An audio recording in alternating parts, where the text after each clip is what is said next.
The following is a conversation with Travis Stevens, 2016 Olympic silver medalist in Judo and one of the greatest American judoka ever. But his story is inspiring not because of that Olympic medal, but because of the decades of injury, hardship, incredible battles against the best in the world, wrapping up in close, heartbreaking losses at the 2008 and 2012 games, all of which eventually led to that very silver medal in 2016. As we talk about in the podcast, Travis is also someone who's largely responsible for me getting into judo, for which I will forever be grateful. He also happens to be now my judo coach and mentor. I'll release a video of Travis and I doing some judo in a few days. To support this podcast, please check out our sponsors in the description. As a side note, let me say a few words that I've written down about the Olympic Games and the International Olympics Committee. I'm visiting family, hence the t-shirt, but I had to pull away to write and to say these words because this very video was taken down by YouTube as per the request of the IOC. You know it's serious when a Russian takes time away from family, food, and drink. I am heartbroken to see continued incompetence, greed, and corruption on the part of the IOC in failing to do as the Olympic Charter states to, quote, ensure the fullest coverage and the widest possible audience in the world for the Olympic Games, end quote. I want to give you two facts. First, they do not make most of the videos of the games available for replay anywhere that is accessible, searchable, and discoverable, whether funded by ads or by subscriptions. For example, on YouTube or their own service. It is not available anywhere. Second, in the most absurd violation of the Olympic Charter, they've uploaded all of the videos of the 2012, 2016, and the 2020/21 Olympics to YouTube, and they set all of these videos to private. This results in a situation like my 4-hour conversation that you're watching now with Travis Stevens being taken down due to us including a few seconds of a small video overlay of Travis's epic match against Ole Bischoff in 2012. This is done automatically as per the request of the IOC. I have the video due to having screen recorded it from 2012. Here you have Travis Stevens, an Olympic silver medalist, someone who spent his entire life overcoming injuries, losses, hard weight cuts, periods of no financial or psychological support, culminating in the biggest heartbreak of his career in this one match. And this match is available nowhere online, not for free, not for $1 million. Our showing short clips of it results in the IOC taking it down, not demonetizing it, taking it down, blocking it. The IOC silences this amazing story of Travis Stevens, of heartbreak, that eventually led to triumph. And there are thousands of stories like it, stories that are supposed to inspire the world. To me and to billions of others, the Olympic Games give a chance to celebrate and to be inspired by the greatest stories of human flourishing in the face of hardship and incredibly long odds or dominance in the pursuit of perfection at levels previously thought to be impossible. The Olympic Games inspire kids like me to dream and to work hard to achieve in our own lives the same moments of magic and greatness, small or big, that the Olympic Games reveal. I believe the members of the IOC are good people, but people who forgot the dream, the fire that was sparked and burned in their hearts when they first saw the Olympics as kids. They've allowed the gradual corruption of their own human spirit, and thereby have robbed the world of this very fire, the fire of the Olympic torch, the fire that ought to burn in the eyes and hearts of kids watching the Olympics today, daring to dream, daring to be great. Please, please do better. The world needs you. The world needs the Olympic Games. As usual, I'll do a few minutes of ads now, no ads in the middle. I try to make this interesting, so hopefully you don't skip. But if you do, please still check out the sponsor links in the description. It is, in fact, the best way to support this podcast. I use their stuff. I enjoy it. Maybe you will too. This show is brought to you by Just Works, which is an HR, human resources platform that makes it simple to onboard and manage remote employees. They help with employment and tax regulations and requirements, give access to national health insurance plans, help setting up sick leave policies, do a bunch of stuff like time tracking that syncs with payroll.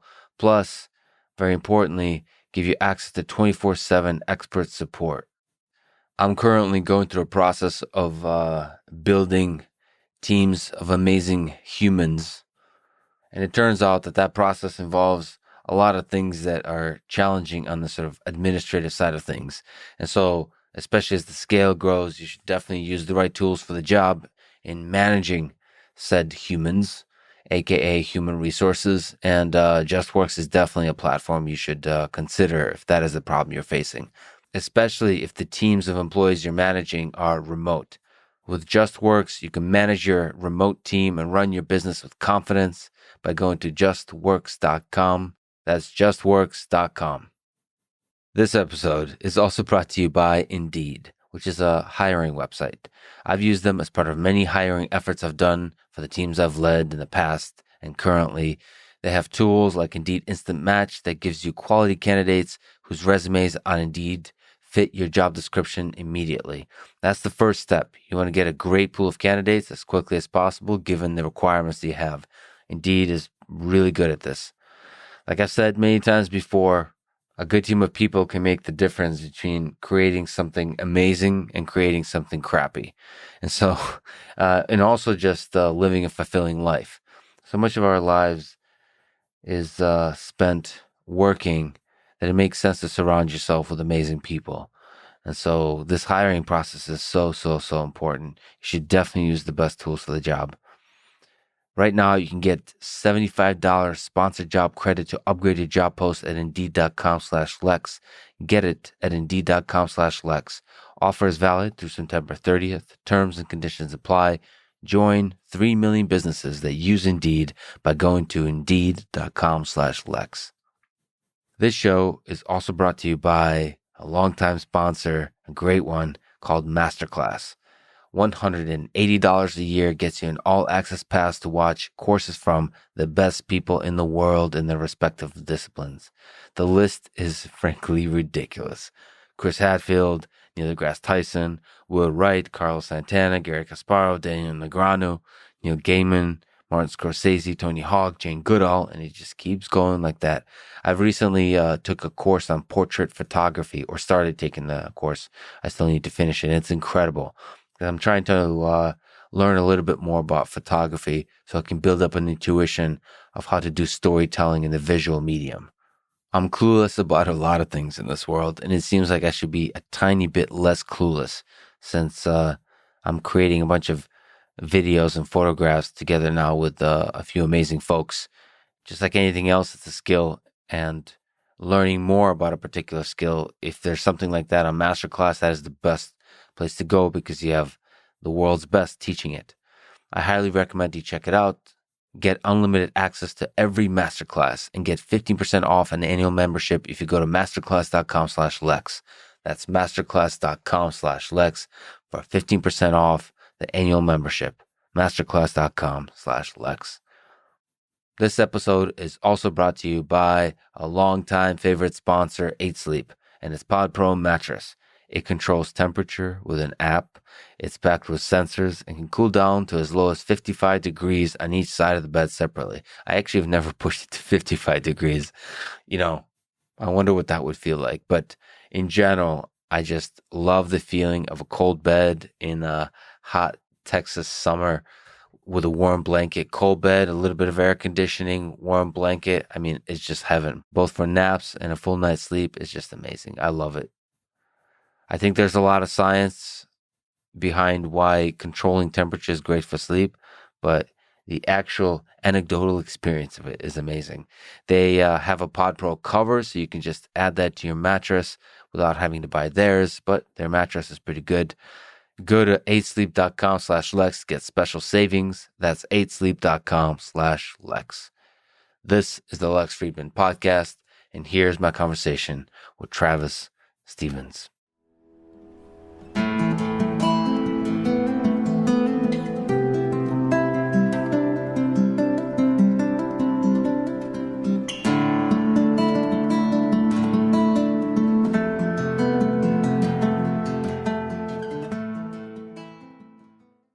Judo is a martial art, a sport, a set of techniques, ideas, and philosophies. Can we start by maybe you giving a big picture overview of what is Judo to somebody who's like outside the whole spectrum of grappling sports? Yeah, Judo was originated in Japan. That was used as a police tactic for self-defense and, subduing people. It's the art of being able to throw somebody to the ground and hold and control the situation. I think it's pretty much evolved since then, though. It's, as you include like the sport aspect of it, it's grown to be something more and more dynamic, and it's kind of gotten away from that. So the basics is people wear something called a gi, Yep. which I think nicely mimics like outdoor clothing, Yep. like a jacket. And they start on the feet, and there's they get to grip each other, and the scoring works by the more badass the throw is, the more points you get. And if you throw the person big and hard on their back, you win the match and it's over. And that's called an ippon. Yep. Which is equivalent to a knockout. So I guess there's no knockdowns in No, Judo. we don't count those. Yeah. They got to hit their back, and they got to hit it with force. Right. And so there's a huge incentive for the big throws. Yep. And there's also the drama of somebody catching you off guard with a surprise big throw and it's over. Yep. There's two ways of losing, really. There's the I saw this coming, right? Like Yeah. you see it, but you can't stop it. And those ones tend to be the ones you can live with. The ones that are like really hard to live with are the ones you never saw coming, right? Because that just shows that person has really outclassed you. Right. So there's like a small set of throws. Maybe we can go through them that are like you saw it coming, but you couldn't do anything about it.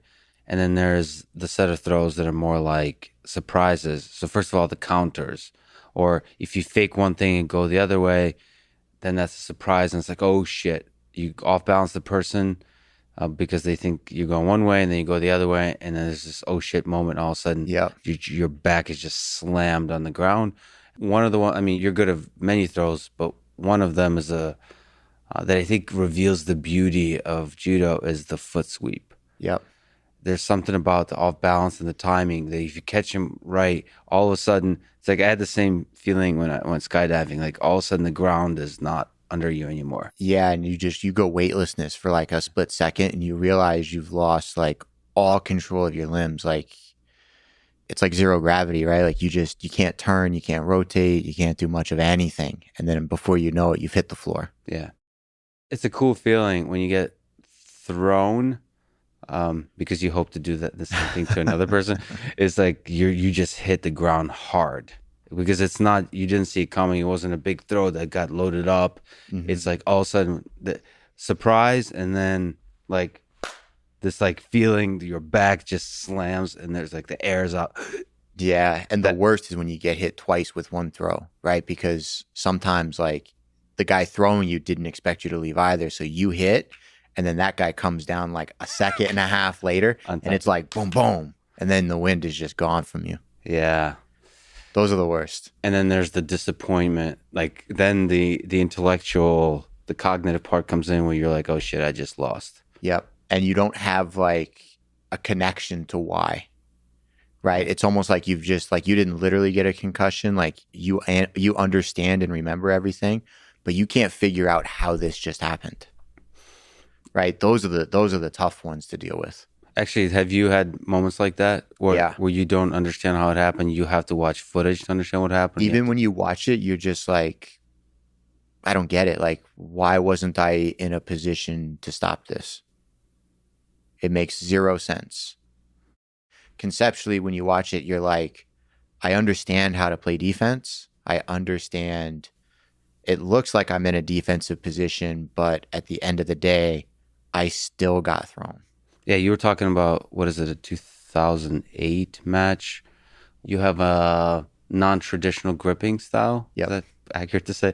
Yep. And then you were going against another right-handed player, and then there was some kind of fake that he did, and then he caught you. Yep. Can you describe the throw he caught you with? he caught me with a drop Seo, but he kind of like, we were engaged, we were looking at each other, and we were kind of at like a stalemate, right? He couldn't really advance, I couldn't really advance, and he kind of just let his gaze like wander off to the right, like he was looking at something, and then I kind of like, what's over there? And then I got thrown.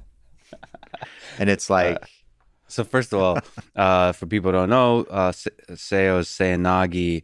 Drop means when you drop to your knees, and Seoinage is one of the fundamental throws of judo. There's just a handful. But does that actually ever work? I always wondered that about like boxing or judo. Does the head movement of the person work? Because we're still like kind of dogs at heart. If you look somewhere with a dog, the dog is going to look that direction as well. Does that actually work ever? It does. But on a greater sense, what you try to do is not necessarily get like a physical reaction of a look, but a lull of security where like they've almost like relaxed for that split second because you've lured them into like a sense of comfort. And then that's when you can strike. So you have this, speaking of Seoinage, you have this gigantic standing Seoinage. Yep. And you have a specific grip. One of our challenges is there's a large number of people that listen to the audio version of this. So we're going to have to try to describe some of this stuff. I'll do my best to try to describe with words. But you grip with your left hand on the lapel of the jacket or like that area. Yep.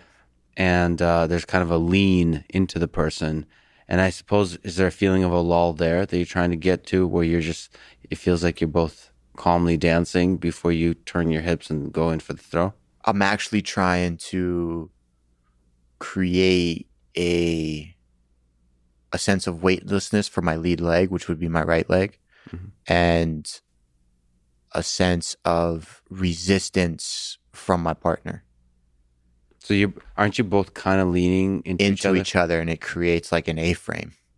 Yeah. But when the A-frame is held together at the top half, which would be my left hand and their right hand posted on each other's chest, it means our legs are free to move and our hips are free to move. Right. And they're not going to feel your leg move. Because of the weightlessness. Yeah. And is there a feeling like, for them, nothing bad can happen here? We're all relaxed. Everything's fine.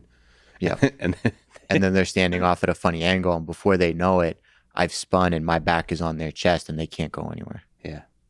Yeah. How did you first develop that throw? So for people, it's called Ippon Seoinage, which means your right hand goes under their like armpit area. Yep. And that's like a vice that connects you to them. Yeah. And then they go on for the ride. Yep. The interesting thing with the standing one is, as opposed to drop Seoinage version, the drop Seoinage, you kind of drop under them, and because there's a vice, they're like pulled under and like over. Yeah. With the standing one, I suppose there's some similar physics, but you're kind of loading them onto your hip, and so they're in the air while you're standing still. There's a sense in which they're like you're lifting them above where they started. Yes. That's how you get the really big air. Yeah. If everything is right. So how did you first develop that? I first learning like the very basics of the throw, foot placement, all that kind of stuff. And then, like anything, the basics are nice. But once you get good at the basics, it's very easy to stop. But it gives you a good like fundamental platform to learn off of and to expand off of. And then I expanded when I first started watching Koga, The New Wind, right? Because he's the one that first like introduced that split hip style Seoinage that I do. Once I learned that one, I built about 8 different variations of Seo off that one start position. That way I could, regardless of your defense, I had an answer for a throw. So why that one though? Why can you describe love to me, Travis Stevens? Why'd you fall in love with that throw in particular? It was really a sense of, one of my shortcomings as a kid. Like, I hate leg day in the gym. I hate it with a passion. If you ask me to do a squat, I'll get it done, but I will bitch and moan every step of the way. Yeah. I hate it. I remember one time I was at the gym with my trainer and he goes, okay, we're going to do front squats and I want you to put 225 on the bar. And I was like, I can't do that. And he was like, what do you mean you can't do that? And I go, I physically, I can't do that. And he was like, are you serious? And I go, yeah. So he didn't believe me. We put 225 on the bar and I bottomed out. And then he was like, okay, let's go down to 185. And I was like, I can't do that. It's not happening. You probably could strength-wise. You just refuse. I just mentally, I cannot wrap my head around like, this ain't happening. I'm not doing it. So I ended up with like principle. 95 pounds on the bar. I got you at a front squat. No problem. By the way, bodyweight squats are rough too, psychologically. So yeah, when it comes to my legs, like I want no part of like leg pressing, single leg squat, split squat, any of that. I want no part of it. So you think like the more traditional variants of Seoi-nage require you to have that leg strength, that mass. Like when you watch Japanese judo players, like their thighs and their hips, they're thick. They got a lot of power there. So you're almost like always dropping a little bit into a squat position. Mine, never. No, not you. Sorry. For that, the traditional ones. Yeah. And so the split hip actually allows me to keep my legs straight. Yeah. And the farther I split my legs, the lower my center of gravity goes. Now I don't need my legs. Yeah. Perfect. Love it. Let's do it. So that's the way you were thinking about it. Okay. Yeah. But it's, the interesting thing about it is because, as I mentioned to you, I've gotten to judo after first watching you in the Olympics and then watching Koga as well. And so you start imitating the people you first see. Yep. And then you take it to judo coaches and they're like, no, that's the wrong way to do it. And it happens all the time. It drives me nuts. I was in Poland one time teaching a camp and I had two coaches anti-coaching telling their kids not to do Seo the way I do it because it never works. Yeah. It's crazy. How do you have the fortitude and the guts to just go on with a throw that's not traditional, a variant that's not traditional? If you think about it, from a very basic like root of it, there's a philosophy and a mentality of judo of how the throws work, right? There's a mechanical structure there of like, this makes sense. If I follow that principle, I can do anything I want. Nothing else matters. As long as we follow those core principles. So in the early days, even then, you were able to think on your own. Yeah, and I was able to develop a pattern for my foot placement based on my opponent's height. Because the number one thing any judo coach will tell you is you need your center of gravity below theirs. Well, now I know exactly where to put my feet because the shorter you are, the bigger the split because the lower I need to get. The taller you are, the less of a split I need. Is there something you could say about fundamental principles of judo? Is there, over all that time, over 20 years that you've been doing judo, it's not approaching 30, is it? Yeah, it's going there. Getting there. Okay, it's getting. We're a couple years away, but it's getting there. Is there some like principles that have emerged? Like you said, you have to have your center of gravity below theirs. Yep. Is there other kind of, both on the gripping side, the footwork side, leverage, anything you can speak to? There's some that have withstood like time, like you have to be able to get below their center of gravity because you have to be able to rotate them around their center of gravity. And then the other one is, that was always a principle when I was growing up and I didn't change until later on in my career, was you have to be able to pull. You need to be able to pull to get them off balance. But when you think about that statement as a whole, it ended with, they have to be off balance. I don't need the pull to get you off balance. I just need you off balance.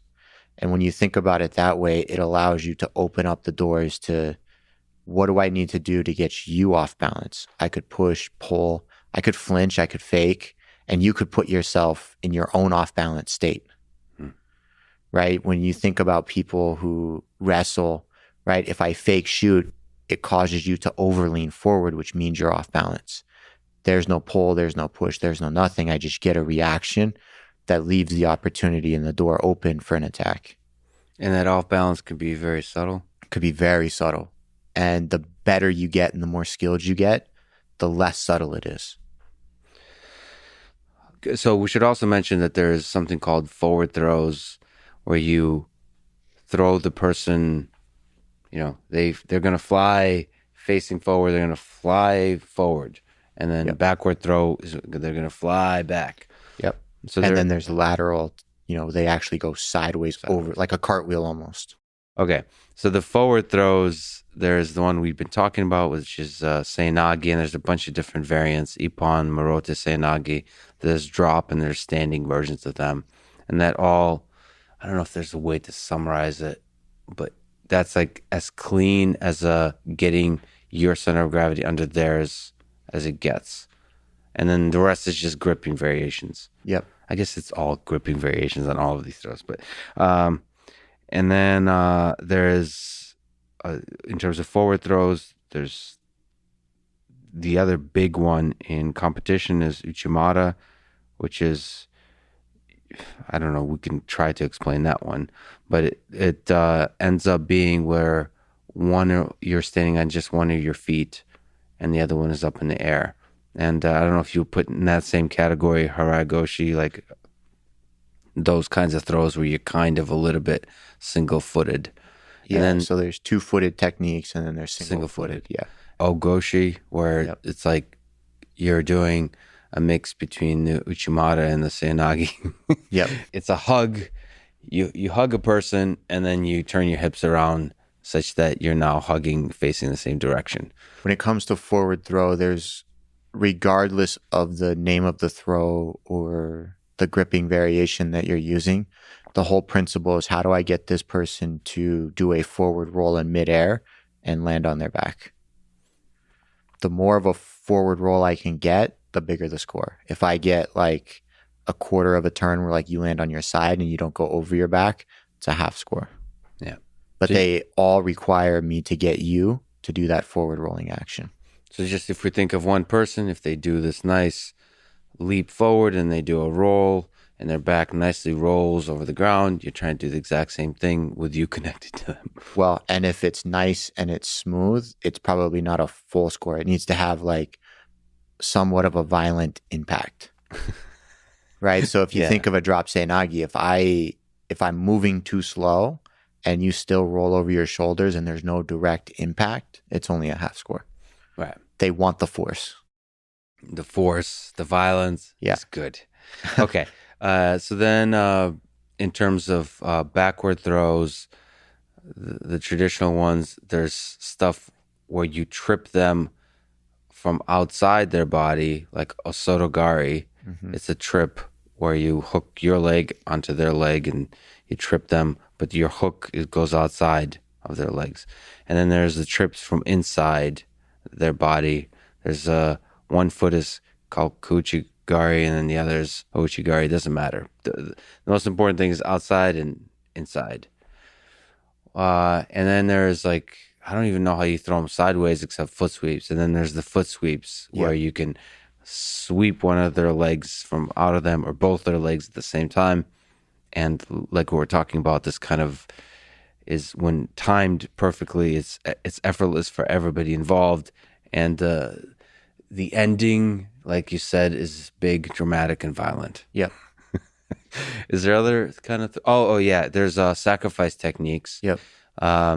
There's a bunch of them. And that ultimately the variations have to do with gripping. But you're basically, the attacker, fall onto your back, sticking your legs somewhere onto their body, which is like this fulcrum over which they fly and do that same kind of roll that you mentioned. You basically sacrifice your back to the mat in order to throw them into that circular pattern so they hit their back. Right. Sometimes we use a foot, sometimes we don't. Yeah, and so we should probably say it's okay for you to go onto your back as long as you're clearly demonstrating control over the other person's body. Correct. You can't go to your back in the same direction that your opponent is trying to put you to your back. Right. You have to go the other way. Or you have to initiate you going to your own back. Right. Like clearly. And then there's all the counters, which almost kind of have a whole group of their own, even though they have echoes of the same types of techniques. It seems like they're their own whole thing. Yeah, but they follow the same principles. It's just most counters, like if you wanted to counter an Uchimata, for example, you're trying to throw me in a somersault over my right shoulder. Therefore, I would counter you by throwing you over your left shoulder. It goes in the opposite shoulder direction, but in the same somersault idea. And there used to be, I already at this point forget the years, but it might be before the 2012 Olympics, where they banned, you used to be allowed to grab legs in the same way you do in wrestling. So you have basically all the techniques you would have in wrestling available to you if you would like. Yeah. It's just that some of the techniques in wrestling are not that effective for getting your opponent to their back. Yeah. Wrestlers want to take the other person down in any way possible and have control. Judo wants to take you down, like we said, in a big fashion where your back slams on the ground. Yeah, it has to be to the back. A lot of wrestling takedowns happen because they get behind them. Yeah. And then they parterre out. Yeah. So, but Judo banned all touching of the legs, which is a very dramatic change of the sport. But right after 2012. It was after 20. It was in 2012. So 2008, I fought the games, and everything was free. In 2012, we could only touch the legs as a defensive action or in response to an attack. So I could try to throw you with a normal throw, and then when you try to counter, I could grab your leg. Right. So there had to be a secondary technique. And didn't they disqualify on a first offense? Yep. First offense was a direct disqualification, which happened at the 2012 games to the 57 Brazilian who won in 16. Yeah. She was DQ'd in, I think, the quarters. Yeah. And it was like, I wouldn't say it was blatant as much as I don't think the act changed the outcome of the match had they not disqualified her. So that's not that dramatic. And by the way, you say 57, that refers to weight divisions, and that's in kilograms. And kilograms is the measure of weight that the rest of the world uses, and the United States does not. And there's, we should say the divisions for guys. I don't know what the 70, I don't know what the lower level 60. 60, 66, 73, and 81, 90, 100, and heavyweight, which has no ceiling. No ceiling. It's an important distinction. Yeah. It is an important distinction. So, and you competed most of your career at 81 kilograms. All of it. You never did 73. I never did 73. But you had to cut big for 81 anyway, especially towards the end of my career. Yeah. Okay. I overly grew into the division. What's I'm trying to remember. Is it about 180 pounds? 178.6, I think. And you have to weigh in with the gi. No, nothing. You're not allowed to wear anything except for your underwear at weigh-ins. Sorry, confusing jiu-jitsu. That's right. Yep. That's right. Which is very nice. Okay, so would you say we covered most of the throws or no? So there's the forward and the backward. There's the sacrifice throws and the counters. Yep. And then there's the leg grabs. And we should say for the leg grabs that were effective, it's like the big pickups where you just kind of pick them up and try to figure out once they're in the air what the heck to do with their body to get them to the ground. You just kind of figure it out as you go. I think the really nice one that was to me heartbreaking as a fan to see go is, I guess, what's called a fireman's carry, which is, it does lead to judo-like beautiful throws. And the fact that was gone is that one I missed a little bit. But then a bunch of people, I guess, came up with the variants where you don't need to grab the leg. It's definitely not as effective as being able to grab it, but I'm also on the side of the fence having competed in all three. It was definitely better for the sport to remove it as a whole. It's probably good to cover sort of the whole spectrum of rules of judo. There's groundwork. So there's you do all the stuff on the feet where you're trying to murder each other with a giant throw. But then, if the throw doesn't succeed, you go to the ground and you stay on the ground for some amount of time, like short amount of time. You have to move quickly. You have to be attacking. And two of the ways you can win is similar to people who do jiu-jitsu is you can submit them. chokes, arm breaks, all that kind of stuff. No foot locks, and you can also Pins. pin them. Yep. Which is get around their legs, and this is not like wrestling. You have to actually get around their legs and pin them in what in jiu-jitsu is called side control mount, all kinds of ways that doesn't involve their legs. Yeah. And then you pin them for like whatever, 20 seconds, 25 seconds. Yeah, 20 seconds now. I think the distinction is their back has to be facing the mat. You have to be past their legs, and your chest has to be on the same plane as theirs. Yeah. So it doesn't have to necessarily be on top, but it has to be on the same plane. Yeah. And all of this is, I think, different sports have different versions of this, but it's like an approximation of what dominance looks like. Yeah. So pin in wrestling is dominating your opponent. Presumably, if you're in a street fight, that position allows you to then do a lot of damage. Obviously, submissions is dominance because you're breaking their arm or choking them to unconscious. And then obviously the throw, which is not often talked about, but like if you talk about a street fight situation, a throw is like the best way to murder somebody. Like this could end anyone's life. Yes. It's terrifying, actually. So, okay, so these are all elements of dominance. So going back to set of principles, you were mentioning getting your center of mass under theirs, which I think applies for type of like the forward Seinage throws. Is there other stuff? Also, you mentioned off balance. Yep. There's the off balance one where you can either pull to get an off balance, or you can give way to the force, which can also lead to an off balance. You can amplify somebody's force so for example, if you push me, you expect a certain reaction that you're ready for. But if you push me and I pull you, now you didn't expect that much force coming out of you. Therefore, you're off balance. The thing that's distinctly recognizable about judo is like when done at the highest level, like it seems effortless when the big throw happens. Yep. Like that's just, there is no other sport like it in the combat sports where it's like when the timing is right, everything just is perfect. I think you get that in MMA and boxing sometimes when there's a perfect knockout, perfect strike, just like where but it's not just like a hard hit. It's like, it's almost like with Conor McGregor and Aldo, for example, when you just catch him just right. Just right. And that like, it didn't look like he hit him that hard, yeah, but he hit him just right. Yeah. And like you get to see this all the time in judo. It's fascinating. And so the beginning part of that is because there's a jacket. There's also this whole thing that you're a master of, which is gripping. Yep. So is there something you can say about, are there some fundamental principles of gripping that you can speak to? Like what the hell is gripping? Gripping is having the ability to hold your opponent in such a way where you have the ability to be offensive and also the ability to be defensive at the same given time.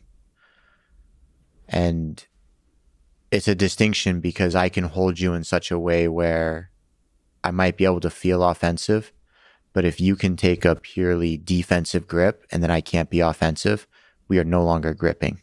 We are holding each other. Right.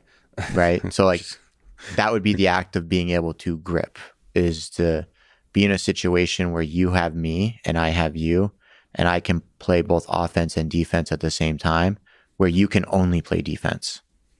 So Danaher talks about like jiu-jitsu that way. Not that way, but maybe you can see if there's a distinction. So you have a set of weapons. The other person has a set of weapons. You want to sort of maximize the use of your weapons and shut down the set of weapons that they have. That they have. You see gripping the same way on the feet? I do if we want to include body positioning with our gripping. Right. Okay. Because I can give you any grip you want and you still can't throw me. Because I can put myself in a position that nullifies your ability to use those grips in a successful way. And those, would you say the hips are critical to that, or is it everything? Yep. Hips, shoulders, chin position, head position, the angle of your foot. Yeah. Yeah, where you lean.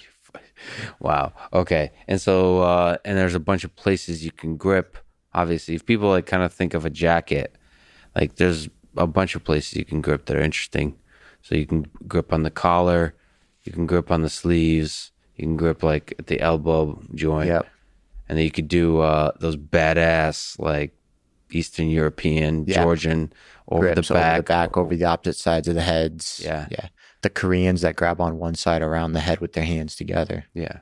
There's something really nice about just those, like, I mean, especially George Just throwing that hand, just over the person, and just you're not actually gripping a belt or anything. You're gripping just the entirety of, like, as opposed to being all nice and I'm gonna grab this part of the jacket, this part of the jacket. You're just like taking the whole fucking jacket and just launching somebody. For those people that can't picture judo, think about it in like, if you understood like what a boxing match looks like and you thought about that as like traditional gripping, when you throw like a Russian grip over the back, that's more like a hockey fight. Like, I'm just grabbing you and we're going to be throwing punches left and right. Cause when we have that grip, somebody has to get thrown.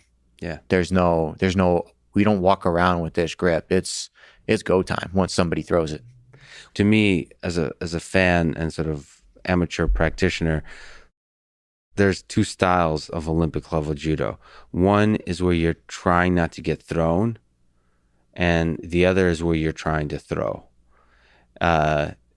More specifically, when you're trying not to get thrown, there's like the strategy that you're using gripping to nullify their offense and all those kinds of stuff. You're being very clever and strategic and all that, maybe using conditioning. And then there's people who just like step in the pocket and they almost don't care if they're getting thrown because they have the confidence that they're going to throw first. Yep. And those, like, there's a clear distinction between the people that do one or the other. And I think both can be done extremely successfully at the highest level. It's just like, obviously you admire the people that step in the pocket. And I think when you look at the people who do judo the best, like if we want to talk about like the top 10% of the people who would compete at the games, they do both. And they do both really well, but they favor one. Because if you look at a player like Lutepa Tiliani of Georgia, for example, there's a guy that stands in the pocket. But we can find numerous occasions where he's hustled some people for like a short period of time to get out of scenarios, to elongate the match, to make somebody tired. So you want both sides of the coin, but you better pick the one that, 80% of your strategy is going to be built around.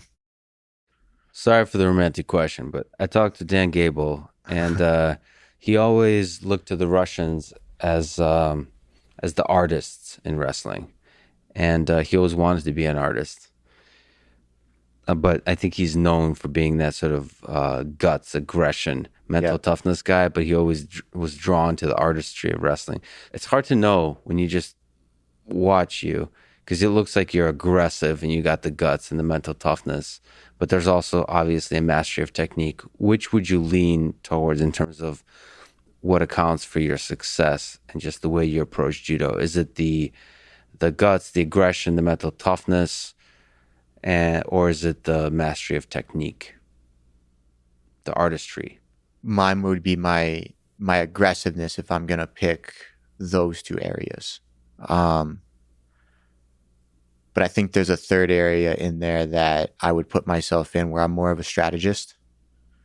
I look at all of my opponents and all I ever see is their faults. And the way I do judo is built around their faults.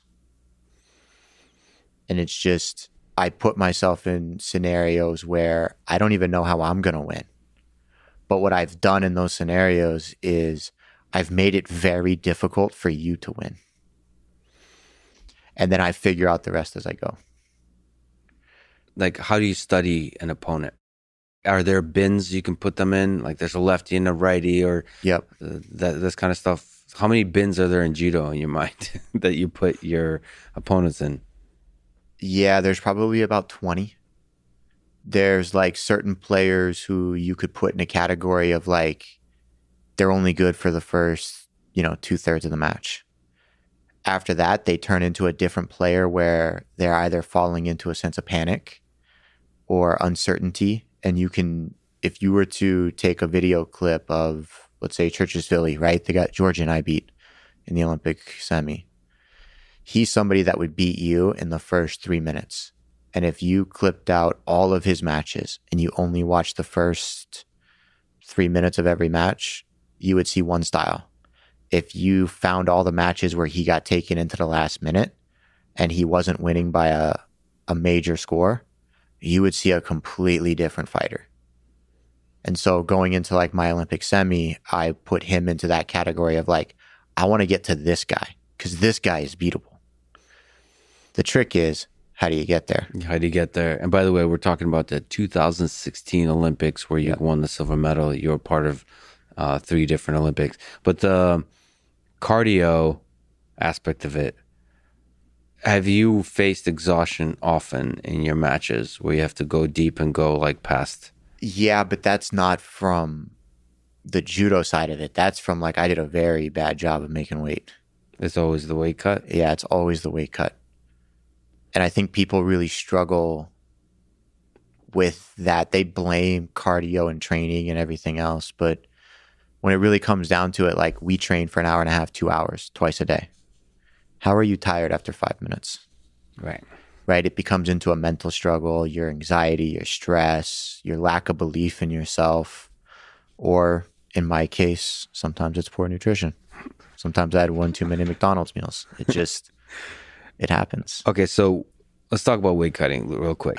So I've seen weight cutting break some of the toughest fighters, wrestlers, grapplers ever. Like burnout break, like where they makes you want to quit the sport. Yep. So, this is what people don't often talk about, but mentally is one of the hardest things, especially when you're doing it kind of wrong, because it becomes a mental war. So you competed, like you said, your whole career at 81 kilograms. You walked around at 88, 89. So about 15 pounds, sometimes 20 pounds over that. Give or take. Yeah. And so what was your process like mentally and physically? First of all, maybe you can comment on when the weigh-ins are relative to the matches. And then what was your process like leading, like a week ahead, a day ahead, an hour ahead, minutes ahead of the weigh-in? Man, everyone varies tremendously because we're not like most sports because you're dropped off in foreign countries with who knows what, right? Some places have saunas, some places have treadmills. I went to a place one time in China in the middle of winter where the roads were frozen with ice and we had to use our hotel rooms because you couldn't sweat outside because it was too cold. Right. And every one of my Olympics, the weight cut was different just given my mass. When I went to 2008, I was probably like 82, 83 kilos walking around. So weight cutting wasn't a thing for me. In London, we actually weighed in the morning of. So weigh-ins were at like 6 a.m. And the Olympics were always beneficial to me because they actually don't start until like 10 or 11. So you actually were able to recover. Where on the circuit, you would weigh in at 6 a.m. and the competition started at 8 a.m. And it's like, well, I was cutting weight at 5 a.m. And most of it, for people who are not familiar, but maybe you can also correct me, most of it, you're really just getting the water out of your system. Was water at that cut point, yeah. At that, like 24 hours before even? Like, so are you... Like an hour before. But like leading up to it. And have you eaten the day before? Do you try to minimize the amount of food in your system? My weight cutting process was a little bit different than most people because I like to eat. I'm not the type of person that believes your athletic career is determined by your nutrition. Right. I don't believe that. I think some sports are built that way, but when it comes to combat sports, like, your ability to knock somebody out has nothing to do with whether you had a cheeseburger or a salad. My ability to throw you is not determined by that. I may be able to perform better because I've eaten a certain way, but not enough to justify an entire diet change.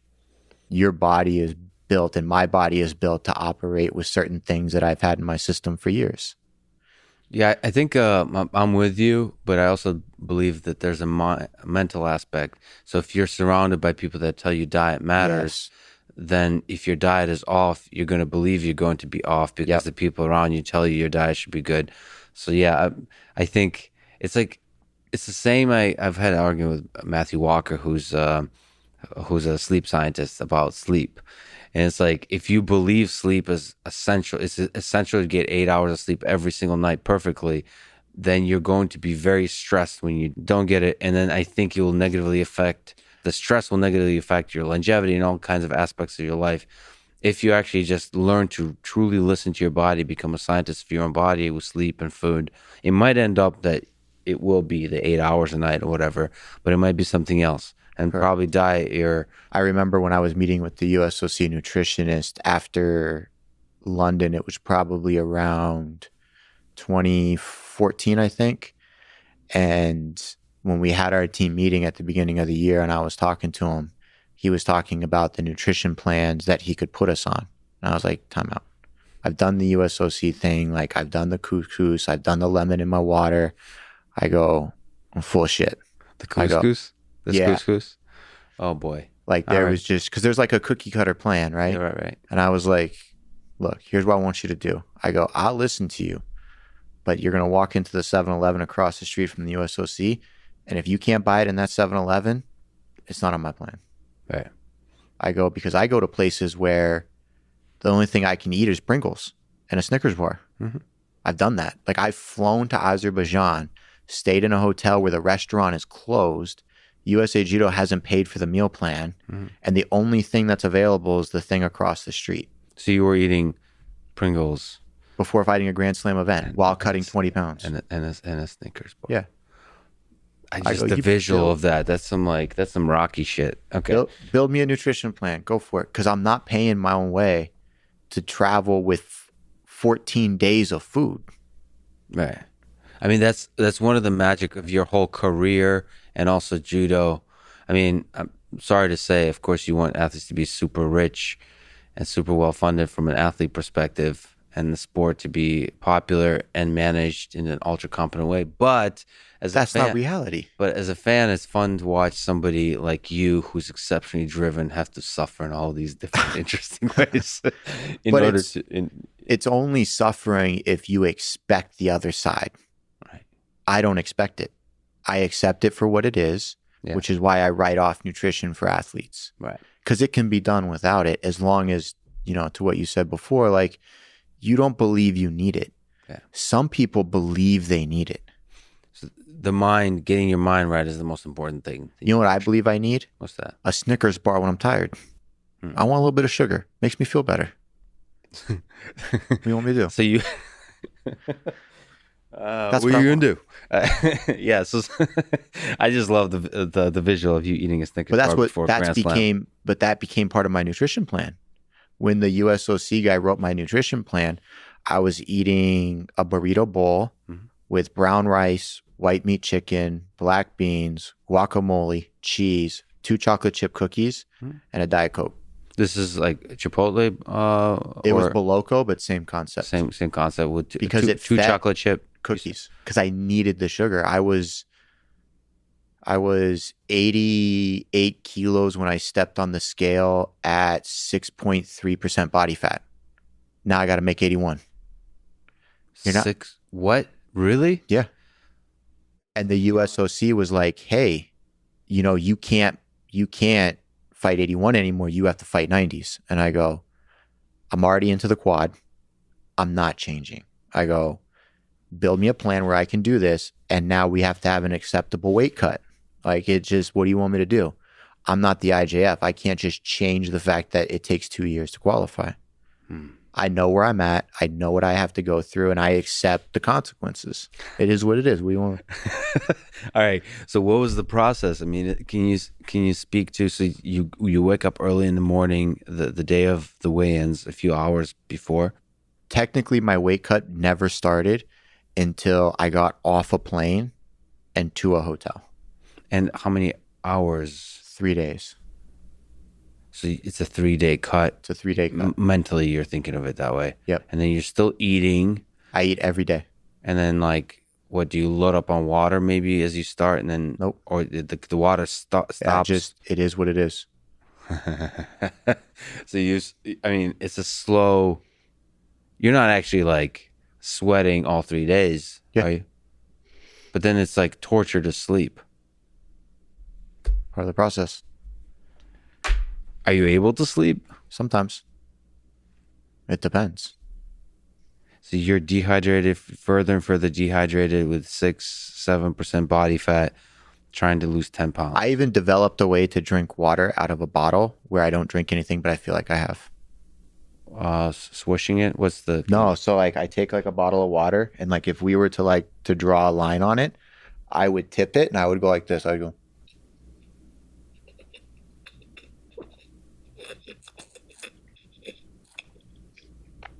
And you would draw that line, but like I've drank now water for 20 seconds or whatever it is.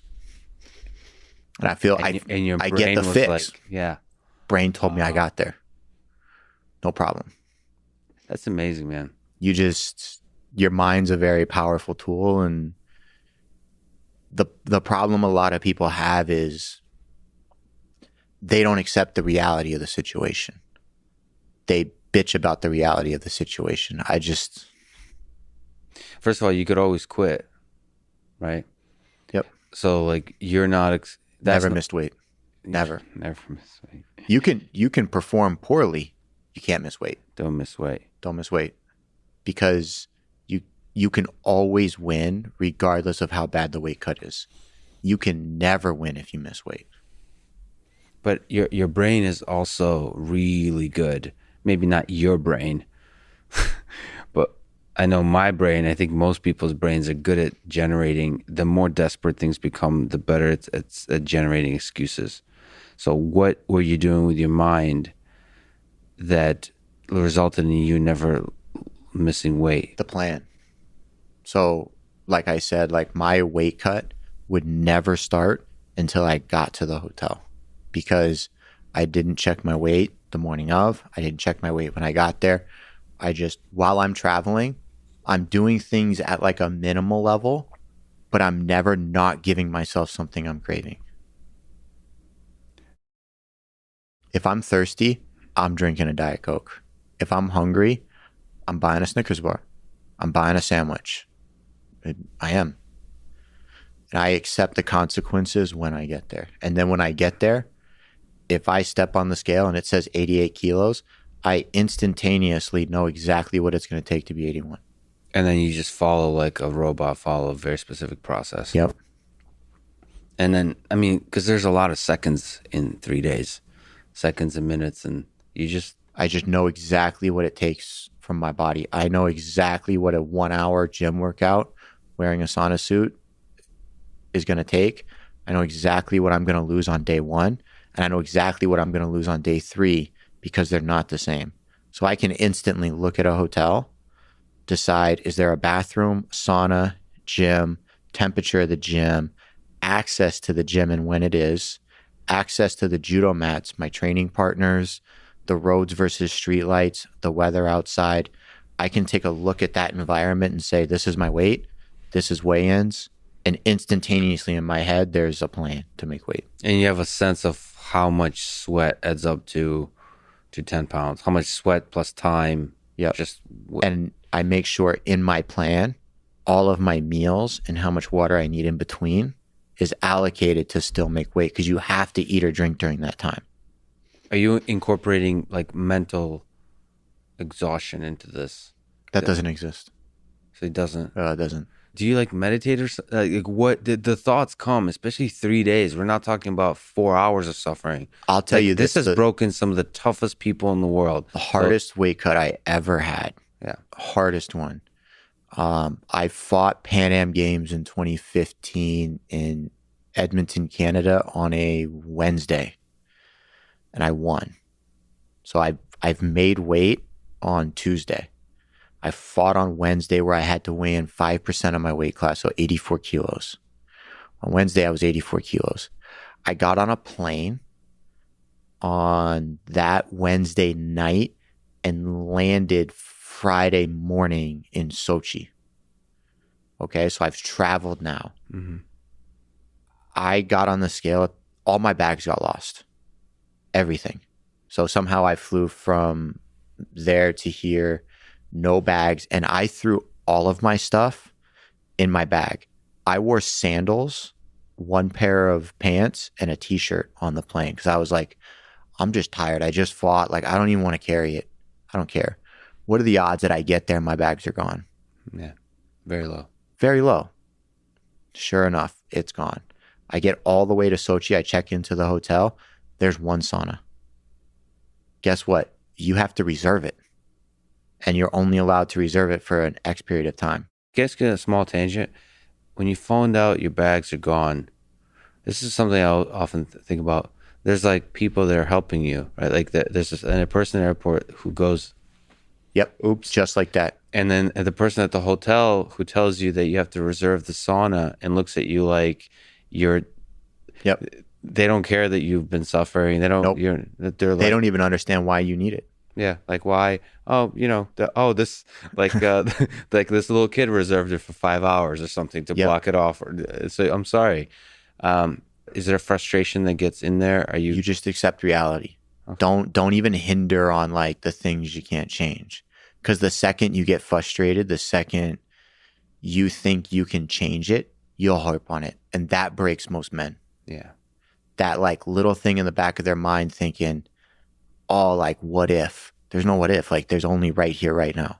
Yeah. If it doesn't work, it doesn't work. Let's just quickly come up with a solution to fix the problem. By the way, as another small tangent, all the greatest people I've interacted with at the highest level think like that. They don't linger on the... No. It's like the next thing. Yeah. Because like if you want to do something great, hard stuff is going to keep happening to you. And if you're going to let that affect you, you're not ever going to do the great thing. Yep. It's fascinating, actually. Like, that's the one skill you have to learn.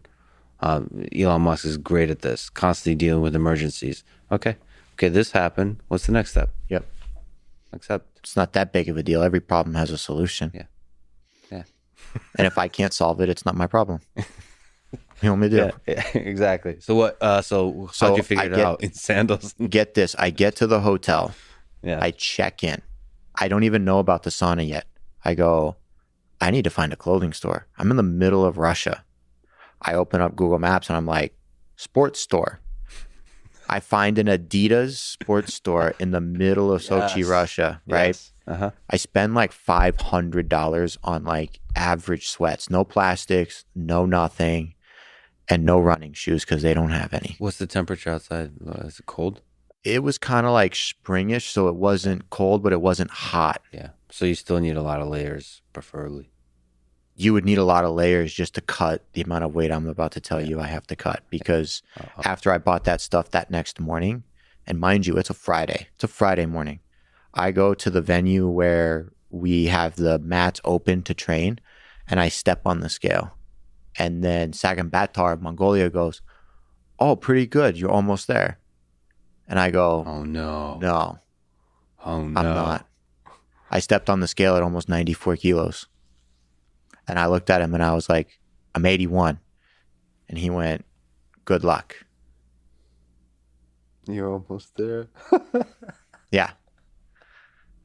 For the next weight class above. Is this on a Saturday or Sunday? Friday morning. No, sorry. Friday morning, the competition is when? Sunday. I weigh in Sunday. Okay. I'm like, holy crap.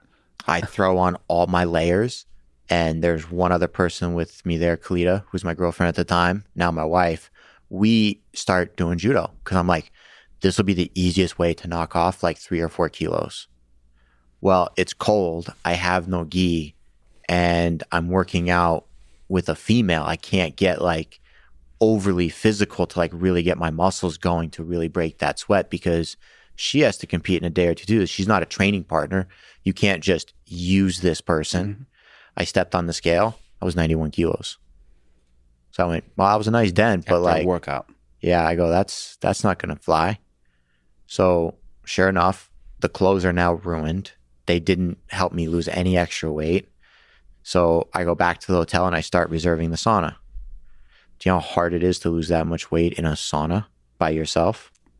So it's hard on many levels, but one of them is just mental. Yeah. You're sitting in heat. And you're not doing anything. Like if there had been a bike or like the sauna was big enough to use a jump rope or you could do some sort of activity, but you just sit and you stew and you're there mentally. At one point during the weight cut, I actually had my mouth on the bottom part of the door where there was a little gap and my legs up on the benches and Kalita holding the door so that it didn't open so I couldn't open it. So that I could lean against that thing and have fresh air. Because I was struggling.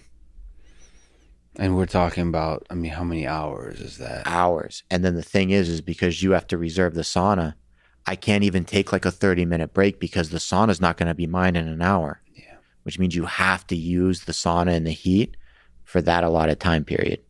And I hate saunas. Yeah. That is always my last resort.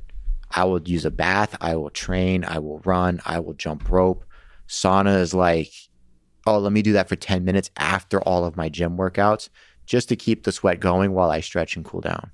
That's never like the, hey, I'm going to do 5-10-minute sessions because I need to lose 2 kilos. That is never the plan. Yeah.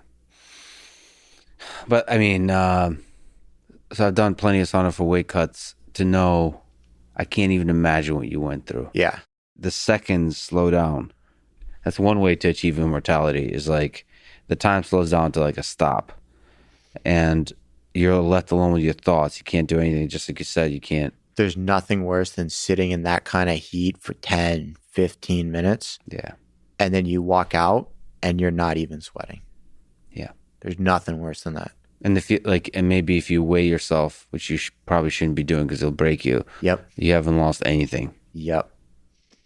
And I was weighing myself every time because I only get breaks when I was hitting weight allotments.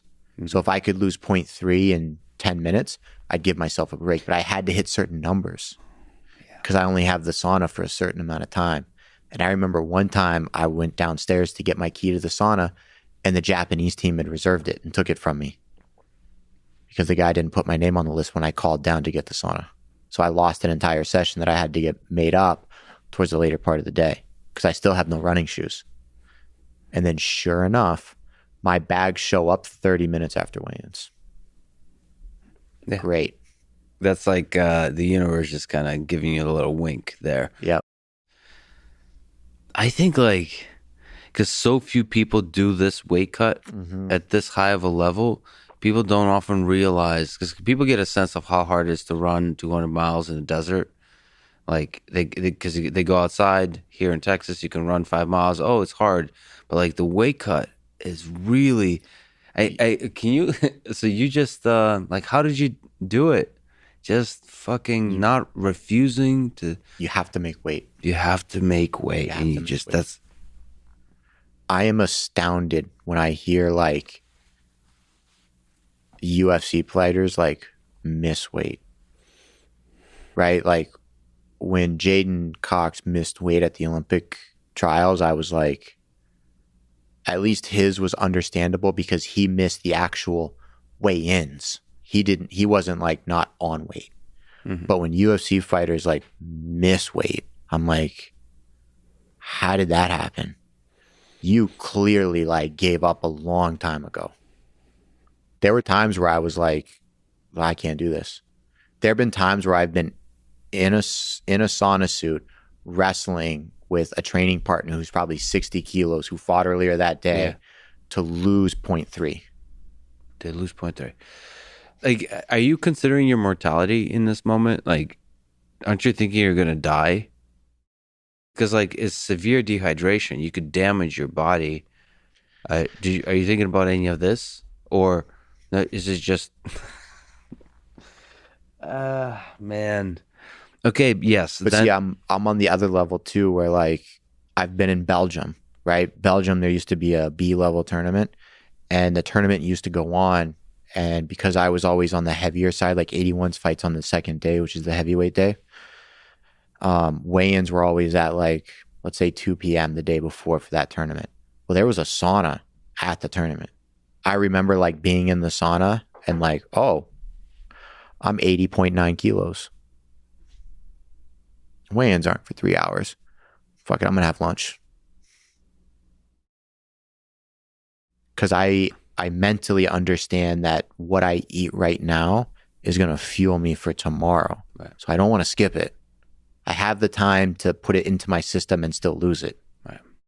It's almost like a computer program. You're running through the process. You have I get it, but like that all relies on your ability to be to get it back off. Yeah, I mean, but also just like go through this process, which is painful. It's like those monks who meditate while sitting in a fire, kind of thing, or something, right? Like it's really interesting. Is there other people that are critical to this, or is this all internal to you? Are there people that everybody has their own way of doing it?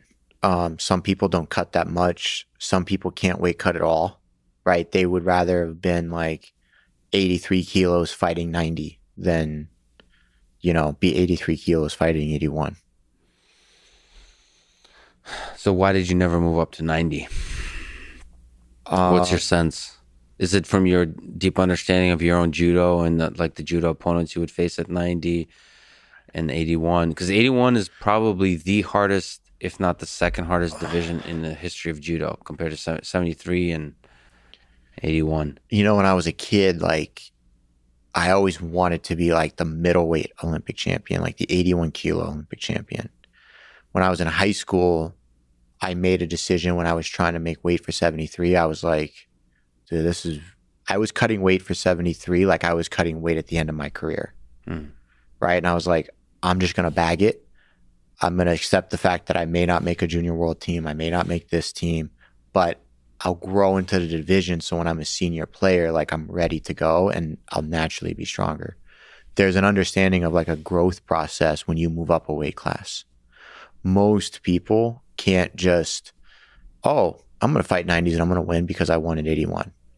The style of judo is different. How you move is different. How they do things is different. There's a learning curve that goes into it. And because the weight cut didn't really happen until I was getting ready for Rio, I wasn't about to have my last Olympic Games be at a different weight class that I may or may not be able to grow into. I mean, this is an awesome story of you kind of decided that this will be your life's work in terms of judo competitor is like the 81 division. I don't know if you saw it that way, but you're talking about 3 Olympics. And it's like this story of, I would say, tragedy and triumph of just wars and 81 kilograms with the usual cast of characters of the, top 5 in the world kind of thing. So you just became a scholar of that, let your body grow into it, and then let your body outgrow it and still suffer through it to keep it in the 81 kilograms. You never competed at the highest levels at 90. I entered one tournament at 90 kilos. And that was because before Rio, from the end of 2014 all the way up until Rio's, every time I fought, I got hurt. Every time. There was no time where I made weight and got injured because my body weight was so high, my body fat was so low that by the time I dehydrated enough to get down there, and you take the physicality of judo and throw that into the mix, something broke every time. It was like nature of the beast.